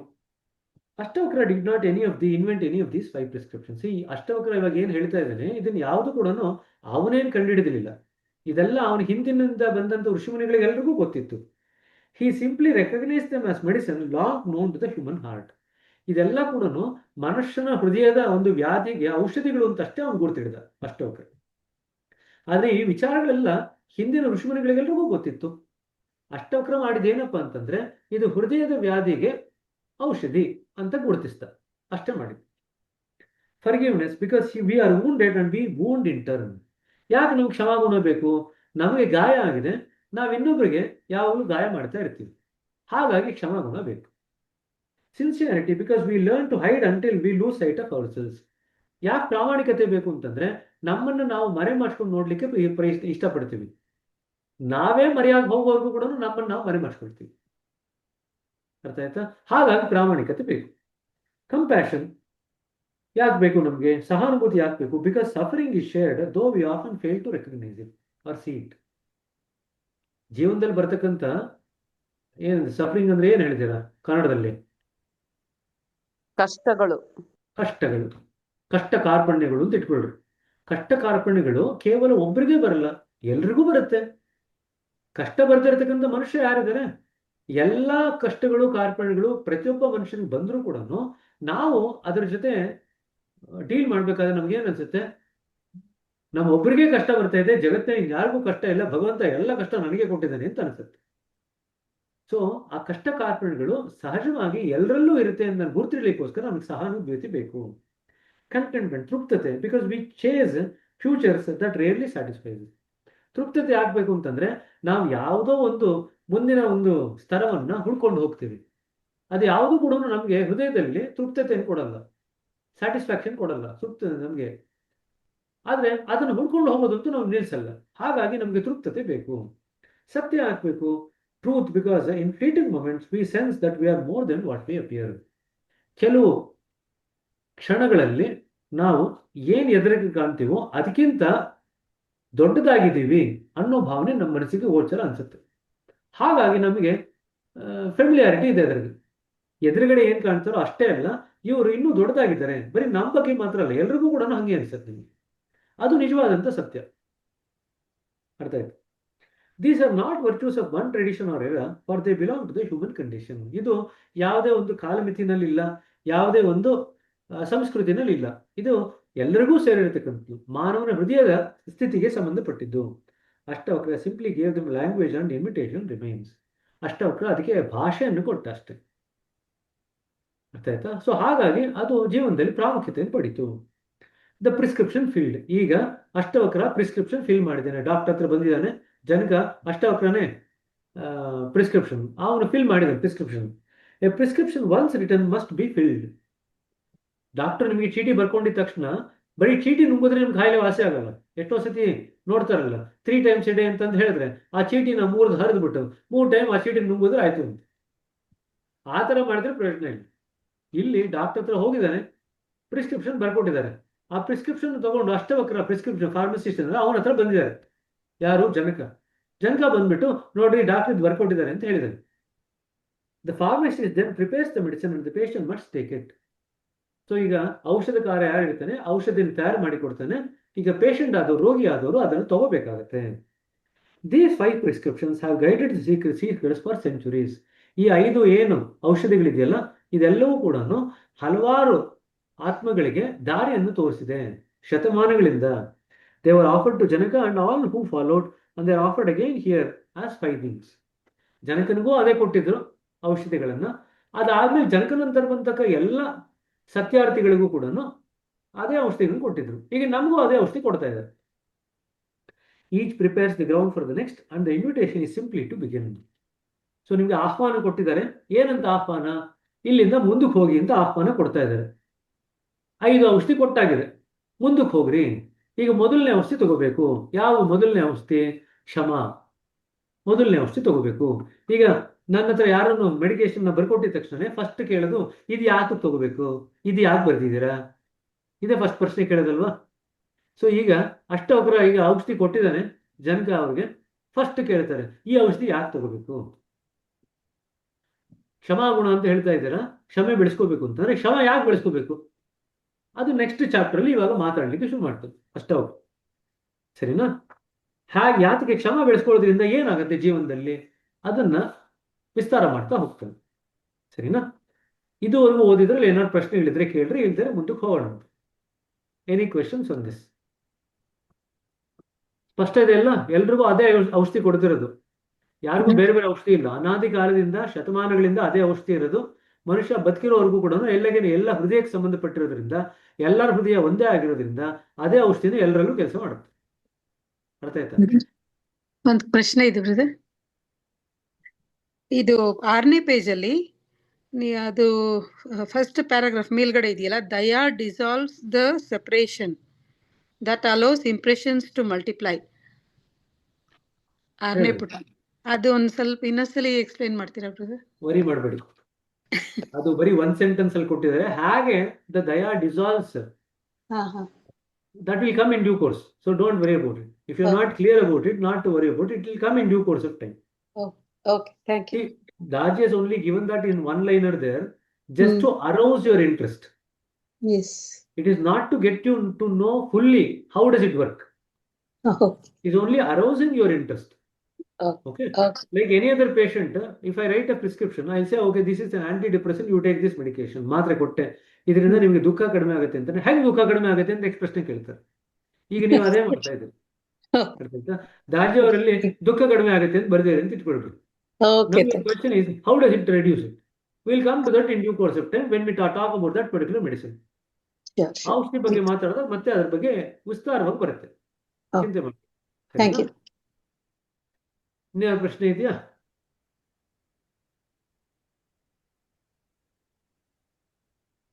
ಸರಿ, ಮುಂದಕ್ಕೆ ಹೋಗೋಣ. ಅಂದ್ರೆ forgiveness as A spiritual solvent. Solvent ಅಂದ್ರೆ ಏನ್ ಹೇಳ್ತೀರಿ ಕನ್ನಡದಲ್ಲಿ? ಕನ್ನಡ ಪಂಡಿತರು ರಚನೆ, ಫಾರ್ಮಟ್, ರಚನೆ, ಫಾರ್ಮಟ್, ರೂಪ, ದ್ರವ್ಯ, ದ್ರಾವಕ. ದ್ರಾವಕ ಅಲ್ಲ, ದ್ರಾವಕ ಅಂತ ಕರಿತೀರಾ? ಏನಂತ ಕರಿತೀರಾ ಸಾಲ್ವೆಂಟ್ಗೆ ಕನ್ನಡದಲ್ಲಿ? ಹೋಗೋದು, ದ್ರಾವಣ, ದ್ರಾವಣ. ಆಯ್ತ್ರಿ, ದ್ರಾವಣ. ರಾವಣ ಅಲ್ಲ, ದ್ರಾವಣ. ಆಯ್ತ್ರಿ, ಸರಿನಾ? ಆಯ್ತು. ಸೊ ಆಧ್ಯಾತ್ಮಿಕ ದ್ರಾವಣ ಅಂತ ಕರೀತಾ ಇದ್ದಾರೆ. ಏನು? ಕ್ಷಮಾಗುಣನ. ಯಾಕೆ ಅಂತ ನೋಡೋಣ. ವಾಟ್ ಕ್ಷಮ ಆಕ್ಚುಲಿ ಮೀನ್ಸ್? ಕ್ಷಮ ಅಂದ್ರೆ ಏನು? ಇಲ್ಲೆಲ್ಲೋ ಹೊಟ್ಟೋಗಿದ್ವಿ, ಮುಂದಕ್ಕೆ ಒಂದು ಚಾಪ್ಟರ್ ಎಗರಿಸ್ಬಿಟ್ಟಿದೀವಿ. What creates an imprint? ಸಂಸ್ಕಾರ. ಈಗ ಕ್ಷಮ ಅಂತ ಬರ್ದಿದೆಯಲ್ಲ, ಫಸ್ಟ್ ಪ್ರಿಸ್ಕ್ರಿಪ್ಷನ್ ಕ್ಷಮ ಅಂತ. 16ನೇ ಪುಟಕ್ಕೆ ಬನ್ರಿ friends. I want to begin with a very simple question. ಸ್ನೇಹಿತರೆ, ನಾವೊಂದು ಮೂಲವಾದಂಥ ಪ್ರಶ್ನೆಯಿಂದ ಶುರು ಮಾಡಲಿಕ್ಕೆ ಪ್ರಯತ್ನ ಪಡ್ತೀನಿ. Have you ever notice that the heaviest thing you carry is something no one else can see? ಅತ್ಯಂತ ಭಾರವಾದಂಥದ್ದನ್ನ ನೀವೇನು ನಿಮ್ಮ ಹೃದಯದಲ್ಲಿ ಕ್ಯಾರಿ ಮಾಡ್ತಾ ಇರ್ತೀರ, ಅದು ಯಾರಿಗೂ ಕಾಣಿಸಲ್ಲ. ಇದನ್ನ ನೀವು ನೋಟಿಸ್ ಮಾಡಿದ್ದೀರಾ ಅಂತ ಕೇಳ್ತಾರೆ. ಅತ್ಯಂತ ಹೃದಯದಲ್ಲಿ ಭಾರವಾಗಿರತಕ್ಕಂಥದ್ದು ಯಾರಿಗೂ ಕಾಣಲ್ಲ. ಸರಿನಾ? You go to work, smile at your colleagues and sit for meditation and yet a weight is felt in the background. ನೀವು ಕೆಲಸಕ್ಕೆ ಹೋಗ್ತೀರಾ, ನಿಮ್ಮ ಸ್ನೇಹಿತರ ಜೊತೆಗೆ ನಗನಗ್ತಾ ಇರ್ತೀರಾ, ಧ್ಯಾನಕ್ಕೆ ಕೂತ್ಕೊಳ್ತೀರಾ, ಆದ್ರೂ ಎಲ್ಲೋ ಹೃದಯದಲ್ಲಿ ಏನೋ ಭಾರವಾದಂಥದ್ದು ಎಳಿತಾ ಇದೆ ಅನ್ನೋದು ಅನುಭವಕ್ಕೆ ಬರ್ತಾ ಇರುತ್ತೆ. It may be from A conversation that went wrong 5 years ago. 5 ವರ್ಷದ ಮುಂಚೆ ಯಾವ್ದೋ ಜೊತೆ ಮಾತಾಡ್ಬೇಕಾದ್ರೆ ಏನೋ ಸಂಭಾಷಣೆಯಲ್ಲಿ ಎಡವಟ್ಟಾಗಿರ್ಬೋದು. A parent who never said I am proud of you. ನಮ್ಮ ಪೋಷಕರು ಯಾರಿರ್ತಾರೆ ಅವ್ರು ಯಾರು ಕೂಡ ನಿನ್ನ ಕಂಡ್ರೆ ನನಗೆ ಹೆಮ್ಮೆ ಆಗುತ್ತೆ ಅಂತ ಒಂದು ಸತಿನೂ ನಮ್ಮ ಜೀವನದಲ್ಲಿ ಹೇಳದೇ ಇರಬಹುದು. Or a friend who betrayed your trust so quietly that you did not even realise that you are bleeding until you much later. ಯಾವುದೋ ಒಬ್ಬ ದ್ರಾವಕ ಅಂತೆ. ಸೊಲ್ಯೂಷನ್ ಅಂದ್ರೆ ದ್ರಾವಣ, ಸಾಲ್ವೆಂಟ್ ಅಂದ್ರೆ ದ್ರಾವಕ. ಆಯ್ತು, ಒಬ್ಬ ಸ್ನೇಹಿತ ನಿಮಗೆ ಎಲ್ಲೋ ಬೆನ್ನಿನಿಂದ ಚೂರಿ ಹಾಕಿರ್ತಾನೆ, ನಿಮಗೆ ಅವನು ಚೂರಿ ಹಾಕಿದ್ ಗೊತ್ತೇ ಆಗಿರಲ್ಲ.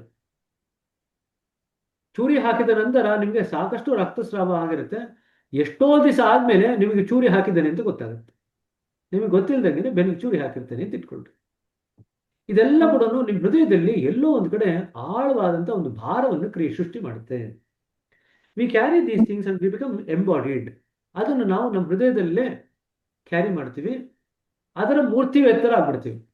V become an embodiment of that. ಸರಿ, we carry them in our shoulders, in our jaw and in the tightness behind our ears, tightness behind our eyes. ಎಲ್ಲಿ ಕ್ಯಾರಿ ಮಾಡ್ತೀವಿ ಅದು ನಮ್ಮಲ್ಲಿ ಒತ್ತಡವನ್ನು ಸೃಷ್ಟಿ ಮಾಡಿದ್ರೆ, ಮನಸ್ಸಿನಲ್ಲಿ ಒತ್ತಡ ಸೃಷ್ಟಿ ಮಾಡ್ತದೆ ಅಂತಂದ್ರೆ ಎಲ್ಲೋ ದೇಹದಲ್ಲಿ ವ್ಯಕ್ತ ಆಗ್ಬೇಕಲ್ಲ. ಎಲ್ಲಿ ವ್ಯಕ್ತ ಆಗುತ್ತೆ ಅದು? ನಮ್ಮ ಭುಜಗಳಲ್ಲಿ ವ್ಯಕ್ತ ಆಗುತ್ತೆ, ನಮ್ಮ ಜಾಸ್ನಲ್ಲಿ ವ್ಯಕ್ತ ಆಗುತ್ತೆ, ನಮ್ಮ ಕಣ್ಣುಗಳ ಹಿಂದೆ ವ್ಯಕ್ತ ಆಗುತ್ತೆ ಅಂತ ಹೇಳ್ತಾರೆ. Over time we forget that we are carrying them at all. ಕಾಲಕ್ರಮೇಣದಲ್ಲಿ ಅದನ್ನ ನಾವು ಇಟ್ಕೊಂಡು ಓಡಾಡ್ತಾ ಇದ್ದೀವಿ, ಭಾರ ಇಟ್ಕೊಂಡು ಓಡಾಡ್ತೀವಿ ಅಂತ ಮರ್ತೇ ಹೋಗುತ್ತೆ. We realise they were there only after they are gone. ಅದು ಹೋದ ನಂತರ ನಮಗೆ ಅದರದ್ದು ಅನುಭವ ಬರುತ್ತೆ. Once we feel greater agility in the shoulders, release the tension in the jaw and softening of the eyes. ಯಾವಾಗ ಗೊತ್ತಾಗುತ್ತೆ? ನಮ್ಮ ಭುಜಗಳು ಸ್ವಲ್ಪ ಮಟ್ಟಿಗೆ ಸಡಲಗೊಳ್ಳುತ್ತೆ, ನಮ್ಮ ದವಡೆಗಳು ಸ್ವಲ್ಪ ಮಟ್ಟಿಗೆ ಅದರಲ್ಲಿ ಇರ್ತಕ್ಕಂಥ ಟೆನ್ಷನ್, ಒತ್ತಡ ಕಡಿಮೆ ಆಗುತ್ತೆ, ನಮ್ಮ ಕಣ್ಣುಗಳು ಮೃದು ಆಗತ್ತೆ. ಅರ್ಥ ಆಯ್ತಾ? ಇದಾದಾಗ ಅದ್ರಲ್ಲಿ ನನ್ನಲ್ಲಿ ಇದ್ದಂಥ ಒತ್ತಡ ಎಲ್ಲೋ ಹೋಗಿದೆ, ನಾನು ಹೃದಯದಲ್ಲಿ ಇಟ್ಕೊಂಡಿದ್ದಂಥ ಒತ್ತಡ ಎಲ್ಲೋ ಹೋಗಿದೆ ಅಂತ ಗೊತ್ತಾಗುತ್ತೆ. So tonight I want to talk about how we can set them down. ಹೇಗೆ ಅದನ್ನು ಇಳಿಸೋದು? ನಮ್ಮ ಭಾರವನ್ನು ನಾವು ಹೃದಯದಲ್ಲಿ ಏನು ಇಟ್ಕೊಂಡಿದ್ದೀವಿ ಅದನ್ನು ಹೇಗೆ ಕೆಳಗೆ ಇಳಿಸೋದು, ಅದ್ರ ಬಗ್ಗೆ ನಾನು ಇವತ್ತು ಮಾತಾಡ್ಬೇಕಂತ ಇದ್ದೀನಿ. What is an inner impression? ಆಂತರಿಕವಾದಂಥ ಮುದ್ರೆ ಅಂದ್ರೆ ಏನು? Let me start with something fundamental. ಅತ್ಯಂತ ಮೂಲಭೂತವಾದಂಥ ವಿಚಾರದಿಂದ ಇವಾಗ ಶುರು ಮಾಡೋಣ. What actually happens when an experience leaves a mark on us? ಒಂದು ಅನುಭವ ನಮ್ಮ ಮೇಲೆ ಒಂದು ಛಾಪನ್ನು ಬಿಟ್ಟಾಗ ನಮ್ಗೇನಾಗತ್ತೆ? ಅನುಭವ ಛಾಪನ್ನು ಬಿಟ್ಟಾಗ ನಮ್ಗೇನಾಗತ್ತೆ? Every day thousands of impressions pass through our system. For example, the taste of morning tea. ಇಲ್ಲಿ ಇಂಪ್ರೆಷನ್ಸ್ ಅಂತ ತಗೊಳ್ಳೋ ಬದಲಿಗೆ ಎಕ್ಸ್ಪೀರಿಯನ್ಸ್ ಅಂತ ತಗೊಂಡ್ರೆ it will be easier. Thousands of experience we pass through. ಆಯ್ತಾ? So for example, the taste of the morning tea, ಬೆಳಗಿನ ಚಹಾದ ಒಂದು ರುಚಿ, ಅದು it's an experience that we pass through. The sound of traffic, ಈಗ ಟ್ರಾಫಿಕ್ನಲ್ಲಿ ಇದ್ದೀರಾ, ಅದೇನೋ ಶಬ್ದಗಳೆಲ್ಲ ಬರ್ತಿದೆ, ಅದನ್ನು ನಮ್ಗೆ ಅನುಭವ ಆಗುತ್ತೆ. ಎ ಕೊಲೀಗ್ಸ್ ಗ್ರೀಟಿಂಗ್, ನಾವು ಆಫೀಸ್ಗೆ ಹೋಗ್ತೀವಿ, ಚೆನ್ನಾಗಿದ್ದೀರಾ ಸರ್ ಅಂತ ಯಾರು ನಿಮಗೆ ವೆಲ್ಕಮ್ ಮಾಡ್ತಾರೆ, ಅದು ಕೂಡ ನಿಮ್ಗೆ ಒಂದು ಅನುಭವ ಆಗುತ್ತೆ. Most of these pass through clearly like water through N open hand touching on and moving on.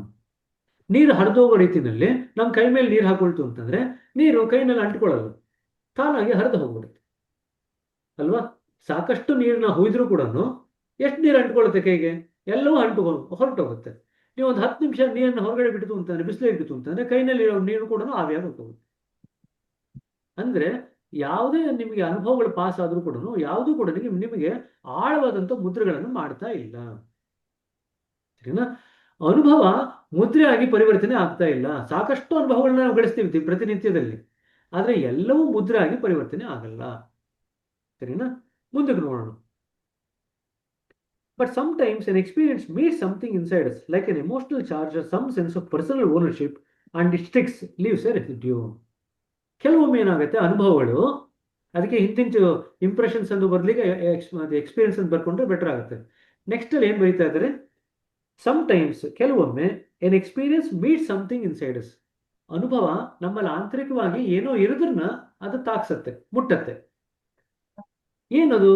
ಭಾವನಾತ್ಮಕವಾದಂಥ ಒಂದು ಚಾರ್ಜ್ ಇರ್ಬೋದು, ಅಥವಾ some sense of personal ownership, ನನ್ನತನ ಅನ್ನೋದಿರ್ಬೋದು. ಪರ್ಸನಲ್ ಓನರ್ಶಿಪ್, ಯಜಮಾನಿಕೆ, ಇದು ನಂದು, ನಾನು ನನ್ನದು ಅನ್ನೋ ಒಂದು ಯಜಮಾನಿಕೆಯ ಒಂದು ಭಾವ ಇದೆಯಲ್ಲ, ಅದನ್ನ ಅದು ಪ್ರವೋಕ್ಸುತ್ತೆ. It sticks and leaves a residue. ಅವಾಗ ಏನಾಗುತ್ತೆ, ಇದು ಎರಡು ಬಂದಾಗ, ಭಾವನಾತ್ಮಕ ಅಂಶ ಬಂದಾಗ, ಅದ್ರ ಮೇಲೆ ಯಜಮಾನಿಕೆ ಬಂದಾಗ ಅದು ನಮಗೆ ಅಂಟ್ಕೊಳ್ಳುತ್ತೆ. It sticks and leaves a residue. ಅಲ್ಲಿ ಒಂದು ರೀತಿಯಾದಂಥ ಛಾಪನ್ನು ಬಿಡ್ತೀವಿ. ಇವಾಗ in our tradition we call this the samskara. ಇದನ್ನ ಹಾರ್ಟ್ಫುಲ್ನೆಸ್ ವೇನಲ್ಲಿ ಬರೆದಿದ್ದಾರೆ. What are the 2 E's that he says? 2 E Heartfulness ವೇನಲ್ಲಿ ಬರೆದಿರೋದು. Experience converting into samskara emotional and ego. Emotion and ego ಎರಡು. ಬಟ್ ಆದ್ರೆ 3ನೇ ಏನು ಬರುತ್ತೆ. ಈಗ ನೆಕ್ಸ್ಟ್ ಬರುತ್ತೆ, ನಾವು ಹೇಳಿದ್ದೀವಿ 3ನೇ energy, emotion and ego. Energy, emotion and ego, 3 E's. ಸರಿನಾ? ಸರಿ. ನಾವು please understand that the event itself does not create the samskara, our response to it does. ಯಾವುದೇ ಒಂದು ಘಟನೆಯನ್ನ ನಾವು ಹಾದು ಹೋದಾಗ ಅದರಿಂದನೇ ಸಂಸ್ಕಾರ ಆಗಲ್ಲ. ಆದ್ರೆ ಆ ಘಟನೆಗೆ ನಾವು ಯಾವ ರೀತಿ ಪ್ರತಿಕ್ರಿಯೆ ತೋರಿಸ್ತೀವಿ ಅದರಿಂದ ಸಂಸ್ಕಾರ ಆಗತ್ತೆ. ಸರಿನಾ? ಸಂಸ್ಕಾರ ಅಂತಂದ್ರೆ ಯಾವ ಅನುಭವ ಬರುತ್ತೆ ಅದಕ್ಕೆ ನಮ್ಮ ಪ್ರತಿಕ್ರಿಯೆ, ಎರಡು ಸೇರಿದಾಗ ಸಂಸ್ಕಾರ. ಸರಿನಾ? ಈಗ ಇವತ್ತು ನಾ ಶ್ಲೋಕ ಪ್ಲೇ ಮಾಡಿದ್ನಲ್ಲ, ಯಾವ ಖಡ್ಗದಿಂದ?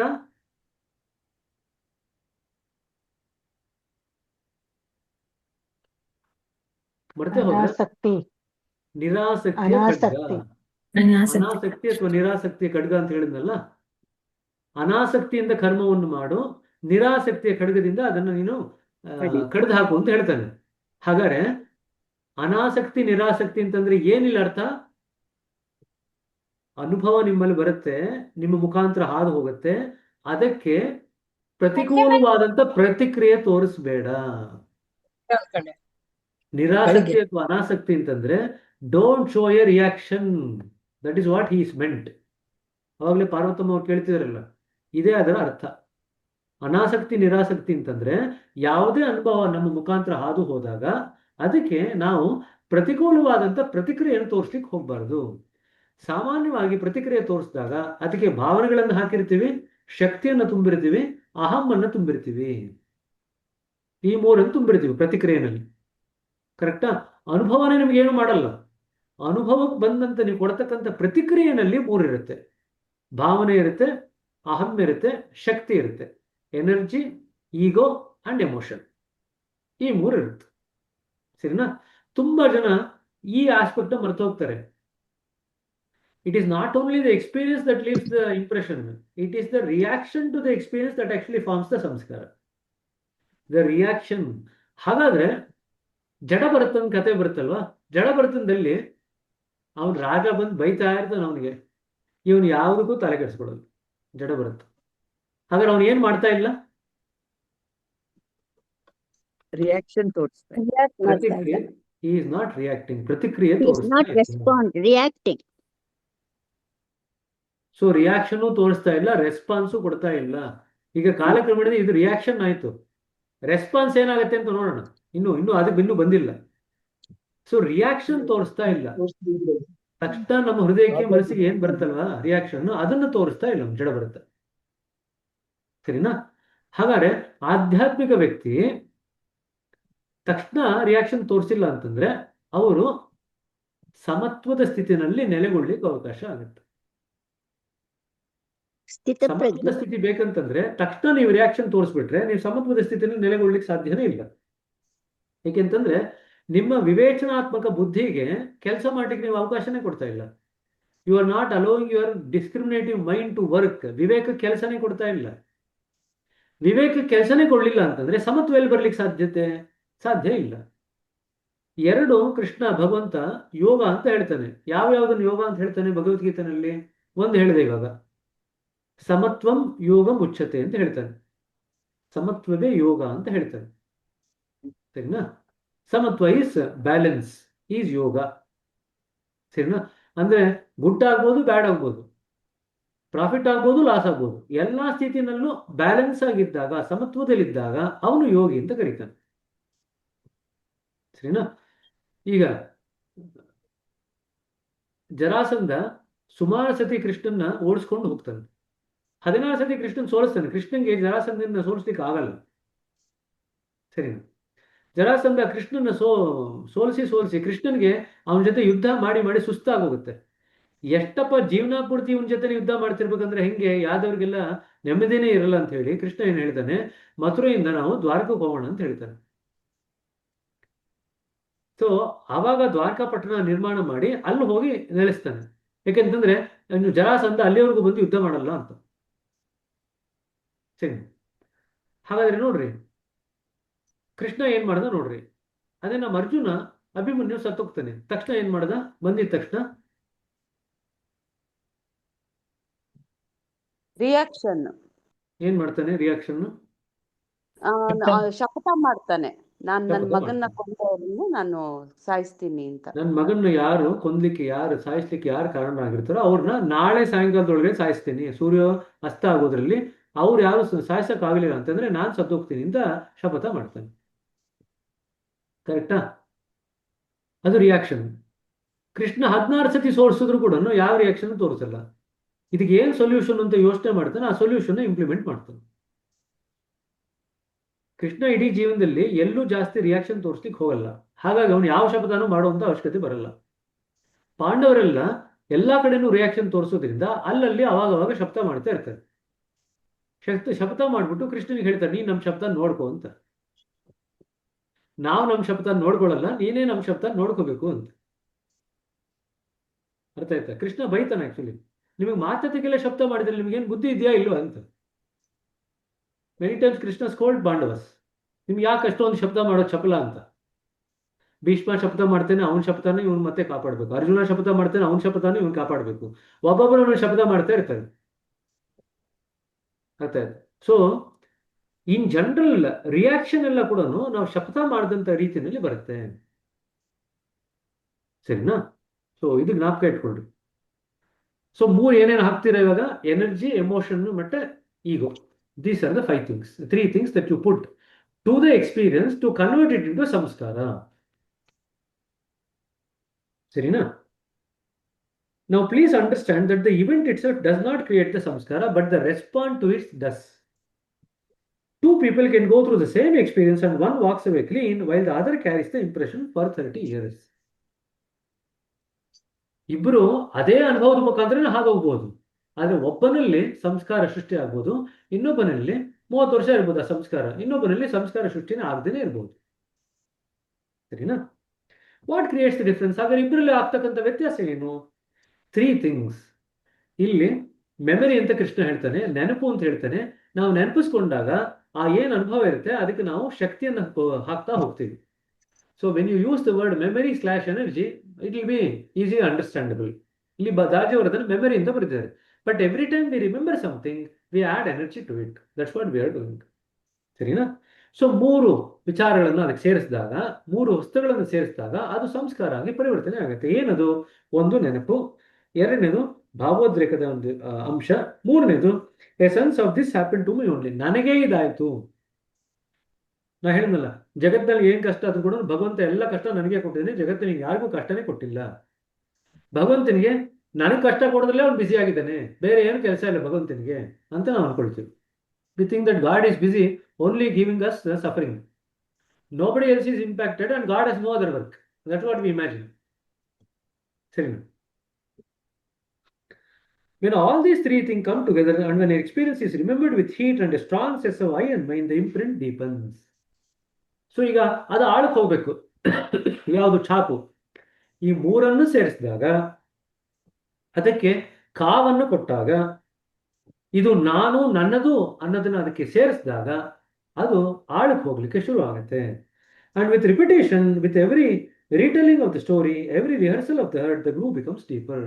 ಅದನ್ನ ಪದೇ ಪದೇ ನೆನೆಸ್ಕೊಳ್ತೀವಿ, ಪದೇ ಪದೇ ಅದ್ರ ಬಗ್ಗೆ ಮಾತಾಡ್ತೀವಿ, ಅದು ಮತ್ತಷ್ಟು ಆಳಕ್ಕೆ ಹೋಗ್ಲಿಕ್ಕೆ ಶುರು ಆಗುತ್ತೆ. The mind becomes increasingly predictable, more and more fixed. ಅವಾಗ ಮನಸ್ಸು ಯಾವಾಗ ಅವ್ರ ಹತ್ರ ಮಾತಾಡಿದ್ರು ಕೂಡ ಅದೇ ರೀತಿಯಲ್ಲೇ ಅದೇ ವಾದ ವಿವಾದಗಳೇ ಬರುತ್ತೆ. ಮನಸ್ಸು ಬೇರೆ ರೀತಿಯಲ್ಲಿ ಯೋಚನೆ ಮಾಡ್ಲಿಕ್ಕೆ ಸಾಧ್ಯನೇ ಆಗಲ್ಲ. ಅದೇ ವಾದ ವಿವಾದದಲ್ಲೇ ಮನಸ್ಸು ಸಿಕ್ಕಾಕೊಂಡ್ಬಿಡುತ್ತೆ. ನಾವು ಒಂದು ರೀತಿಯಾದಂಥ ಫಿಕ್ಸಿಟಿಗೆ ಶುರು ಅಂಟ್ಕೊಂಡ್ಬಿಡ್ತೀವಿ. ಅದೇ ರೀತಿಯಾದಂಥ ತರ್ಕಕ್ಕೆ, ಅದೇ ರೀತಿಯಾದಂಥ ಗಾಯಕ್ಕೆ, ಅದೇ ರೀತಿಯಾದಂಥ ಒಂದು ಸಫರಿಂಗ್ಗೆ ನಾವು ಅಂಟ್ಕೊಂಡ್ಬಿಡ್ತೀವಿ.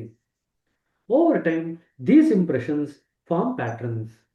ಅದು ಒಂದು ರೀತಿಯಾದಂಥ ಮಾರ್ಪಾಡುಗಳಾಗುತ್ತದೆ. They shape our expectations and colour our relationships. ಅದು ನಾವು ಇನ್ನೊಬ್ಬರಿಂದ ಏನನ್ನು ನಿರೀಕ್ಷೆ ಮಾಡ್ತೀವಿ, ನಾವು ಬೇರೆಯವ್ರ ಜೊತೆ ಯಾವ ರೀತಿ ಸಂಬಂಧ ಬೆಳೆಸ್ಕೊಳ್ತೀವಿ, ಅದಕ್ಕೆ ತನ್ನ ಬಣ್ಣವನ್ನು ಕೊಡುತ್ತೆ. They quietly decide how we will meet life again and again in the same old ways. ನಾವು ಜೀವನದಲ್ಲಿ ಅದೇ ತಪ್ಪುಗಳನ್ನು ಹಲವಾರು ರೀತಿ ಮಾಡ್ತಾ ಇರ್ತೀವಿ, ಹಲವಾರು ಸತಿ ಮಾಡ್ತಾ ಇರ್ತೀವಿ, ಗೊತ್ತಿಲ್ದಂಗೆನೆ ಅಸಹಾಯಕರಾಗಿ ಮಾಡ್ತಿರ್ತೀವಿ. ಎಷ್ಟೋ ಸಿದ್ಧ ಮರೆವು ಬರ್ತಾರೆ, ಲಾಸ್ಟ್ ಟೈಮು ಇದೇ ಆಗಿತ್ತು, ಈಗಲೂ ಇದೇ ಆಗಿದೆಯಲ್ಲ, ನಾ ಇದನ್ನ ದಾಟಿ ಹೋಗ್ಲಿಕ್ಕೆ ಬೆಳಿಲಿಕ್ಕೆ ಸಾಧ್ಯನೇ ಆಗಿಲ್ವಲ್ಲ ಅಂತ ನಮಗೆ ಅನಿಸುತ್ತೆ. ಆದ್ರೆ ನಿಮಗೆ ದಾರಿ ಗೊತ್ತಿಲ್ಲ ಬೆಳಿಲಿಕ್ಕೆ. Then we wonder why things do not change. ಯಾಕೆ ಜೀವನದಲ್ಲಿ ಅದೇ ಪ್ರಾಬ್ಲಮ್ಸೇ ಬರ್ತಿದೆಯಲ್ಲ, ಬದಲಾವಣೆನೇ ಆಗ್ತಾ ಇಲ್ವಲ್ಲ ನನಗೆ ಜೀವನ ಅಂತ ಅನಿಸ್ಲಿಕ್ಕೆ ಶುರು ಆಗತ್ತೆ. This is what we do. ಸರಿನಾ? ಇಲ್ಲಿಗೆ ನಿಲ್ಲಿಸೋಣಂತೆ, ಇಲ್ಲಿಂದ ಮುಂದಕ್ಕೆ ನೆಕ್ಸ್ಟ್ ಟೈಮ್ ಓದೋಣಂತೆ. It's a very interesting thing. Will also talk about what are all the things that you can do. So the answer to this question, now you know all experience do not convert to samskaras. ಎಲ್ಲ ಅನುಭವಗಳು ಸಂಸ್ಕಾರಗಳಾಗಲ್ಲ ಅಂತ ಗೊತ್ತಾಯ್ತು ಇವಾಗ ನಿಮಗೆ. 3 ಅಂಶಗಳು ಸೇರಿಸಿದ್ರೆ ಸಂಸ್ಕಾರ ಆಗತ್ತೆ ಅಂತ ಗೊತ್ತಾಯ್ತು. ಅರ್ಥ ಆಯ್ತಾ? ನೆನಪು ಅಥವಾ ಶಕ್ತಿ, ಬಲ. 2ನೇದು ಅದಕ್ಕೆ ಭಾವೋದ್ರೇಕ. 3ನೇದು ಅಹಂ, me and mind, I, me and mind. ಹಾಗಾದ್ರೆ ಹೋಮ್ವರ್ಕ್ ಏನಪ್ಪಾ ಅಂತಂದ್ರೆ, ಮುಂದಿನ ವಾರ ಬರೋಷ್ಟರಲ್ಲಿ ಪುಸ್ತಕ ಓದಾದ್ರೂ ನೀವು ತಿಳ್ಕೊಂಬನ್ರಿ, ಪುಸ್ತಕ ಓದಿರ ಬೇರೆ ಕಡೆಯಿಂದ ತಿಳ್ಕೊಂಬನ್ರಿ. ಇದುವರೆಗೂ ನೀವು ಆಧ್ಯಾತ್ಮಿಕ ಬೇರೆ ಬೇರೆ ಪುಸ್ತಕಗಳನ್ನು ಓದಿದಿರಲ್ಲ, ಅದರಲ್ಲಾದ್ರೂ ಉತ್ತರ ತಗೊಂಬನ್ರಿ. What are all the ways in which you can manage the ego, the emotional charge and the memory. ಈ 3ಅನ್ನ ಯಾವ ರೀತಿಯಾಗಿ ನೀವು ನಿಭಾಯಿಸ್ಬೋದು ಅಂತ ಆಲೋಚನೆ ಮಾಡ್ಕೊಂಡ್ಬನ್ರಿ. ಅದು ನಿಮಗೆ ಹೋಮ್ವರ್ಕ್. ಯಾವ್ಯಾವ ದಾರಿಗಳಿದೆ? ಭಾವೋದ್ರೇಕ ಇದೆ, ಎಮೋಷನಲ್ ಚಾರ್ಜ್ ಇದೆ, ಅದನ್ನ ನಿಭಾಯಿಸ್ಲಿಕ್ಕೆ ಏನೇನೆಲ್ಲ ದಾರಿಗಳಿದೆ? ಅಹಂ ಇದೆ, ಅಹಂನ ನಿಭಾಯಿಸ್ಲಿಕ್ಕೆ ಅನುಭವ ಸಂಸ್ಕಾರ ಆಗಿ ಪರಿವರ್ತನೆ ಆಗದೆ ಇರೋದಕ್ಕೆ ಏನ್ ಮಾಡ್ಬೋದು? ಅಹಂನ ಯಾವ ರೀತಿ ನಿಭಾಯಿಸಿದ್ರೆ ಅನುಭವ ಸಂಸ್ಕಾರ ಆಗಿ ಪರಿವರ್ತನೆ ಆಗಲ್ಲ. 3ನೇದು ನೆನಪು. ಆ ನೆನಪನ್ನ ಯಾವ ರೀತಿ ನಾವು ನಿಭಾಯಿಸಿದ್ರೆ ಅದು ಸಂಸ್ಕಾರ ಆಗಿ ಪರಿವರ್ತನೆ ಆಗದೆ ಇರುವಂತ ರೀತಿಯಿಂದ ನೋಡ್ಕೋಬಹುದು. ಅಲ್ಲಿಗೆ ಅನುಭವದೇ ಪ್ರಾಬ್ಲಮ್ ಅಲ್ಲ ನಮ್ಗೆ. ಪ್ರತಿಯೊಬ್ಬ ಮನುಷ್ಯ ಕೂಡ ಹುಟ್ಟಿದಾಗಿನಿಂದ ಸಾಯುವವರೆಗೂ ಕೂಡ ಬೇರೆ ಬೇರೆ ಅನುಭವಗಳನ್ನು ಹಾದು ಹೋಗ್ತಾನೆ. ಪ್ರತಿಯೊಬ್ಬ ಮನುಷ್ಯನು, ಯಾವ ಮನುಷ್ಯ ಯಾವ ರೀತಿಯಲ್ಲಿ ಬೆಳಿತಾನೆ ಆಧ್ಯಾತ್ಮಿಕವಾಗಿ ಅಂತಂದ್ರೆ, ಈ 3 ಅಂಶಗಳನ್ನ ಯಾರು ನಿಭಾಯಿಸೋದ್ ಕಲಿತಾರೋ ಅವರು ಬೆಳಿತಾರೆ. ಸೊ ಈಗ ದಾಜಿಯವರು ಒಂದು ಉತ್ತರ ಕೊಡ್ತಾರೆ, ಆ ಉತ್ತರ ನೋಡೋಣಂತೆ. ಆದ್ರೆ ನಮ್ಮ ಮನಸ್ಸಿಗೆ ಏನೇನೆಲ್ಲ ಉತ್ತರ ಬರುತ್ತೆ? What are all the answers that we can think of? How to handle the emotional charge? What are the ways that we can think of? How to handle the memory and how to handle the ego or the attachment of the I to the experience. Please think of this answer as just self-reflection. You have 1 week to do it. All of you can do your self-reflection. Then we'll go through the answer as Daji is given. Apart from whatever Daji is given, there are many more answers also. We'll go through that also. Daji ಅವರು ಒಂದಿಷ್ಟು ಉತ್ತರಗಳನ್ನು ಕೊಟ್ಟಿದ್ದಾರೆ, ಅದರ ಜೊತೆಗೆ ಇನ್ನೂ 10 ಹಲವಾರು ಉತ್ತರಗಳು ಉಂಟು. ಅದನ್ನು ಕೂಡ ನೋಡ್ತಾ ಹೋಗೋಣ. But the whole point is you need to gradually enlarge the scope of your thinking. ಇದುವರೆಗೂ ನೀವು ಥಿಂಕ್ ಮಾಡಿ ಮಾಡಿ ಸಂಸ್ಕಾರಗಳನ್ನು ಕಟ್ಕೊಳ್ಳೋದನ್ನ ನೋಡಿದಿರ. ಇನ್ಮೇಲೆ ಥಿಂಕ್ ಮಾಡಿ ಮಾಡಿ ಸಂಸ್ಕಾರಗಳಿಂದ ಕಟ್ಕೊಳ್ಳದೆ ಇರೋದು ಹೇಗೆ ಅಂತ ನೋಡ್ಬೇಕು. You are using the same thinking, but you are now learning how not to form samskara, how to get rid of samskara. Till now, you have been using thinking to create more samskaras without your awareness. That is what you are now changing. Without awareness, you use thinking to create samskaras. But now with awareness, you need to use the same thinking to not form samskaras and to get out of the samskaras that you have formed. That is what you are doing. That is why you are moving from unawareness to awareness. Thinking is the same in both the cases. But in one, you are unaware. In the other one, you are aware. ಒಂದರಲ್ಲಿ ಅರಿವಿಲ್ಲ, ಅರಿವಿಲ್ದಿರ ಯೋಚನೆ ಮಾಡಿ ಮಾಡಿ ಸಂಸ್ಕಾರಗಳನ್ನ ಸೃಷ್ಟಿ ಮಾಡ್ಕೊಂಡ್ವಿ.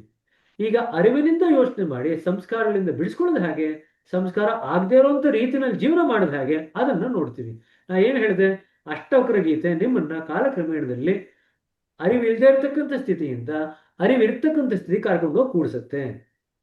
ಇದು ಮೊದಲನೇ exercise ಅಲ್ಲಿ ನಿಮಗೆ ಆಗ್ತಾ ಇದೆ. That is what you are doing. ಸರಿನಾ? ಮಾಡ್ಕೊಂಡ್ ಬರ್ತೀರಾ? ಅಂಡ್ ಮಾಡ್ಕೊಂಡು ಯಾರನ್ನ ಉತ್ತರ ಗಿತ್ತರ ನೀವು ಮೆಸೇಜ್ ಮಾಡ್ತಿದ್ರೆ ಮಾಡ್ರಿ. ಬಟ್ ಆದ್ರೆ ಒಂದೊಂದು ಲೈನ್ ಉತ್ತರ ಮೆಸೇಜ್ ಕಳಿಸ್ಬೇಡಿ. ಅಟ್ಲೀಸ್ಟ್ ಒಂದೊಂದಕ್ಕೂ 4 ಅಥವಾ 5 ಲೈನ್ ಇರ್ಬೇಕು, 5 ದಾರಿ ಇರ್ಬೇಕು. ಅಷ್ಟಾದ್ರೂ ಯೋಚನೆ ಮಾಡಿ ಬರೀ. ಬ್ರದರ್ ನಮಸ್ತೆ. ಅಂದ್ರೆ ಇಲ್ಲಿ ನಮಗೆ ಅರಿವೇ ಬಹಳ ಮುಖ್ಯ ಆಯ್ತಲ್ವಾ? ಅರಿವಿನಿಂದಾನೇ ಎಲ್ಲವೂ ಪ್ಲಸ್ ಅಂಡ್ ಮೈನಸ್. ಅರಿವಿಲ್ದೇ ಇದ್ರೆ ಮೈನಸ್, ಅರಿವಿದ್ರೆ ಪ್ಲಸ್ ಅಷ್ಟೇ ಅನ್ಸುತ್ತಲ್ವಾ? ನನಗಾಗ ಅನ್ಸುತ್ತೆ. ಅಂದ್ರೆ ಅರಿವಿನಿಂದ ಕೆಲಸ ಮಾಡಿದ್ರೆ ಸಂಸ್ಕಾರ ಮುಕ್ತವಾಗ್ಬೋದು, ಅರಿವಿಲ್ದೆ ಮಾಡಿದಾಗ ಸಂಸ್ಕಾರ ಕೂಡಿಸ್ಕೋಬಹುದು. ಆಯ್ತು. ಅಷ್ಟ ಅರ್ಥ ಆಯ್ತು. ಪಾರ್ವತಮ್ಮ ಅವರ ದಿವ್ಯವಾಣಿಯನ್ನು ಎಲ್ಲರೂ ಕೇಳಿದ್ದೀರಾ? ಎಲ್ಲರೂ ಕೂಡ ಅದ್ರ ಬಗ್ಗೆ ಅವಲೋಕನ ಮಾಡಿ. ಸರಿನಾ? ಅಲ್ಲ, ಅದು ತಪ್ಪೋ ಸರಿನೋ ಗೊತ್ತಿಲ್ಲ, ನೀವ್ ಹೇಳ್ಬೇಕು ಬ್ರದರ್. ಇಲ್ಲಿ ತಪ್ಪು ಸರಿಯಲ್ಲ. ಅವಾಗ್ಲಿಂದ ನಾವು ಅರಿವಿನ ಬಗ್ಗೆ ಮಾತಾಡ್ತಾ ಇದ್ದೀವಿ. ಅದನ್ನೇ ನೀವು ಮತ್ತೆ ಉಲ್ಲೇಖ ಮಾಡಿ ತಪ್ಪು ಸರಿನೋ ಅಂತ ಕೇಳಿದ್ರೆ ನೀವು ಮಾತಾಡ್ಬೇಕು ಅಂತ ಮಾತಾಡ್ತಾ ಇದ್ದೀರಾ ಅಷ್ಟೇ. ಸರಿನಾ? ತಪ್ಪು ಸರಿಯೋ ಅಂತ ಈಗ ಅದರ ಬಗ್ಗೆ ನಾವು ಇದುವರೆಗೂ ಮಾತಾಡ್ತಾ ಇದ್ದೀವಿ. You are just repeating the same thing and asking whether it's right or wrong. There no need to ask that question at all in the first place. But anyway, ತೊಂದರೆ ಇಲ್ಲ. ಸೊ ಅರಿವಿನ ಕಡೆಗೆ ನಿಮ್ಮ ಒಂದು ದೃಷ್ಟಿಕೋನವನ್ನ ಆಧ್ಯಾತ್ಮಿಕ ಇದು ಅಷ್ಟವಕ್ರ ಗೀತೆ ಬೆಳೆಸ್ತಾ ಹೋಗುತ್ತೆ. ಅರಿವಿನ ಬಗ್ಗೆ ಬೆಳೆಸ್ತಾ ಹೋಗುತ್ತೆ. ನಿಮಗೆ ವಚನಗಳಲ್ಲೂ ಬರುತ್ತೆ, ಅರಿವೇ ಗುರು ಜ್ಯೋತಿರ್ಲಿಂಗ ಅಂತ. ಕರೆಕ್ಟ್. ನಿನ್ನರಿವೇ ನಿನ್ನ ಗುರು. ಅದು ಈಗ ಪಾರ್ವತಮ್ಮ ಅವರು ರಿಯಾಕ್ಟ್ ಮಾಡ್ತಾ ಇದ್ದಾರೆ, ರೆಸ್ಪಾಂಡ್ ಮಾಡ್ತಾ ಇದ್ದಾರ? ಏನ್ ಮಾಡ್ತಾ ಇದ್ದಾರೆ? ರಿಯಾಕ್ಟ್ ಮಾಡ್ತಾ ಇದ್ದಾರೆ. ಈಗ ತಾನು ನಾವೇನ್ ಮಾತಾಡ್ತಾ ಇದ್ರಿ? ಯಾಕೆ ಇದನ್ನ ಪಾಯಿಂಟ್ ಔಟ್ ಮಾಡಿದೆ ಅಂತಂದ್ರೆ, ಅಲ್ಲಲ್ಲೇ ತಪ್ಪು ಮಾಡ್ತಾ ಇರ್ತೀವಿ ನಾವು, ತಪ್ಪು ತಿದ್ಕೊಳ್ಳಕ್ಕೆ ಹೋಗಲ್ಲ. ಈಗ ತಾನೇ ನಾವು ರಿಯಾಕ್ಟ್ ಮಾಡಬಾರ್ದು, ರಿಯಾಕ್ಷನ್ ಮಾಡಿದಾಗ ಈ 3 ಇರುತ್ತೆ ಅಂತ ನಾವು ಮಾತಾಡಿದ್ವಿ. ಬಟ್ ಮತ್ತೆ ತಕ್ಷಣನೇ ಅದಕ್ಕೆ ರಿಯಾಕ್ಟ್ ಮಾಡಿದ್ರು, ಅಹಂ ಸೇರಿಸಿದ್ರು. ನನಗೆ ಹಿಂಗ ಅನ್ಸುತ್ತೆ, ನಿಮ್ಗೆ ಏನ್ ಅನ್ಸುತ್ತೆ? ಏನಾಯ್ತಲ್ಲಿ? ನನಗೆ ಹಿಂಗ ಅನ್ಸುತ್ತೆ, ನಿಮ್ಗೆ ಏನ್ ಅನ್ಸುತ್ತೆ? ಏನ್ ಸೇರಿಸಿದ್ರು ರಿಯಾಕ್ಷನ್? ರಿಯಾಕ್ಷನ್ ಆಯ್ತು brother, sorry, I have to respond.